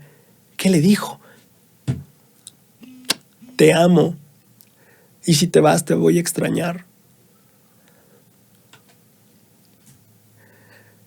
No hay invalidación de sentimientos, no hay invalidación de perspectivas. Hay amor. Y muchas veces cometemos el error de invalidar.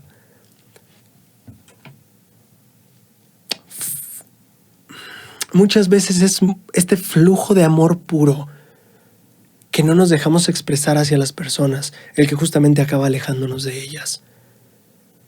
Creo que en el cimiento de lo que va a hacer que nuestras familias y nuestras experiencias con nuestras familias sean fuertes, no necesariamente sea si se arrodillan a orar con nosotros o no.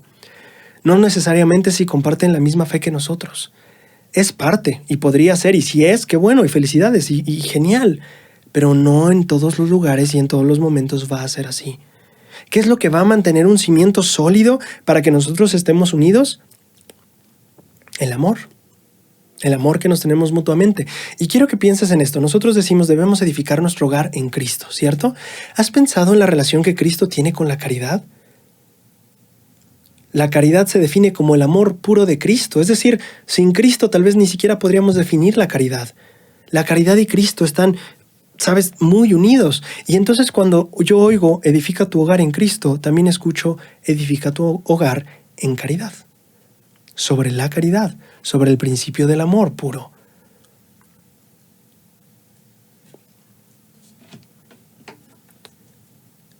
Y a veces podrá haber circunstancias angustiantes en nuestros corazones. No sé cómo tomarían las personas lo que le pasó a este hermano. Él dice, me impactó. Simplemente me dijo que ya no creía. Yo estaba en mi cuarto acostado llorando y me sentía a kilómetros de ella y sentía una pared de hielo.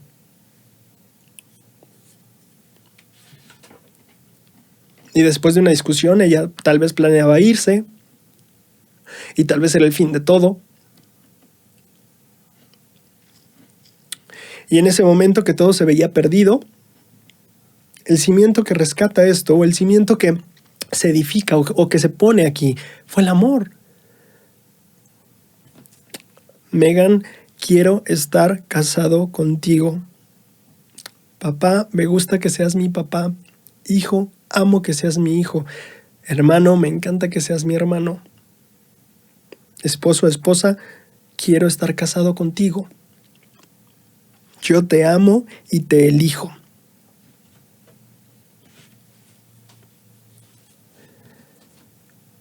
Doctrina y Convenios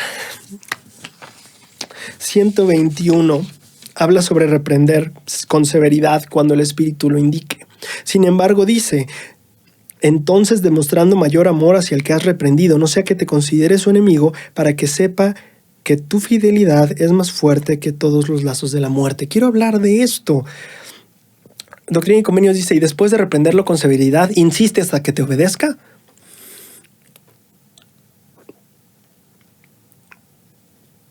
Demuestra mayor amor. Y me encanta el por qué o el para qué. Que sepa que tu fidelidad es más fuerte que los lazos de la muerte. Qué increíble frase para describir el amor entre nosotros. Si ponemos las palabras del hermano otra vez aquí, diciendo, Megan, quiero estar casado contigo, te amo y te elijo. Y quiero que sepas que mi fidelidad es más fuerte que los lazos de la muerte. Qué increíble manera de definir el amor que podemos llegar a tenernos como familia. Qué increíble la manera de definir el amor que podemos llegar a tenernos como esposo y esposa, como hermano y hermana, como padre e hijo, hijo y madre, etcétera, etcétera, etcétera. Cuando las situaciones familiares difíciles vengan, cuando las discusiones, los desacuerdos o los muros de hielo aparezcan, haciéndonos sentir que nuestro familiar está más lejos que nunca y que tal vez, como este hermano decía, tal vez ya todo está perdido. El amor es la respuesta. Siempre lo ha sido, siempre lo será. Dios es amor, dice la Escritura, ¿no? Dios es la respuesta, pero en este sentido quiero que escuches esto. Dios es amor, el amor es la respuesta. Y cuando uno sale y demuestra este amor tan profundo por un ser querido, lo que se siente es nada más y nada menos que nuestro amor es más fuerte que los lazos de la muerte. La muerte no va a vencer esto, nada lo va a vencer. Y cuando uno expresa ese amor y lo recibe, nuestros corazones cambian. Es mi deseo genuino que al estudiar esta semana, al aprender de estos mensajes que te invito muchísimo a leer, puedas sentir ese amor genuino hacia tus seres queridos, sentir el amor de Dios por ti y por ellos. Y en esos momentos difíciles y oscuros, nunca olvides esto que te quiero testificar. El amor, el respeto, el amor, el respeto y el amor, el respeto y el amor es siempre la respuesta. Muchísimas gracias por estar y nos vemos la siguiente semana empezando Ven, Sígueme de Antiguo Testamento. Cuídate mucho y te deseo lo mejor para ti, para tu familia y que el amor siempre puede estar entre sus puertas. Espera, ya me acordé con que quería terminar esta lección. Mi definición de éxito de familia, al menos pensando en esta pregunta que yo te invité a pensar varias veces, he visto que necesariamente no creo que el éxito familiar está en que logremos que todos nos arrodillemos a orar juntos o que logremos que todos tengamos la misma fe.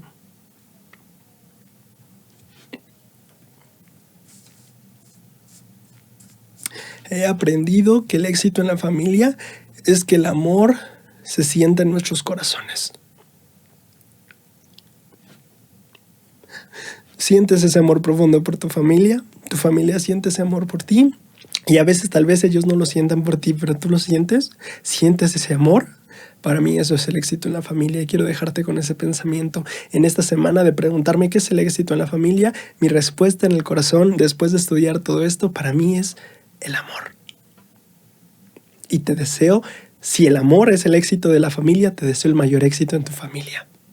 Muchísimas gracias.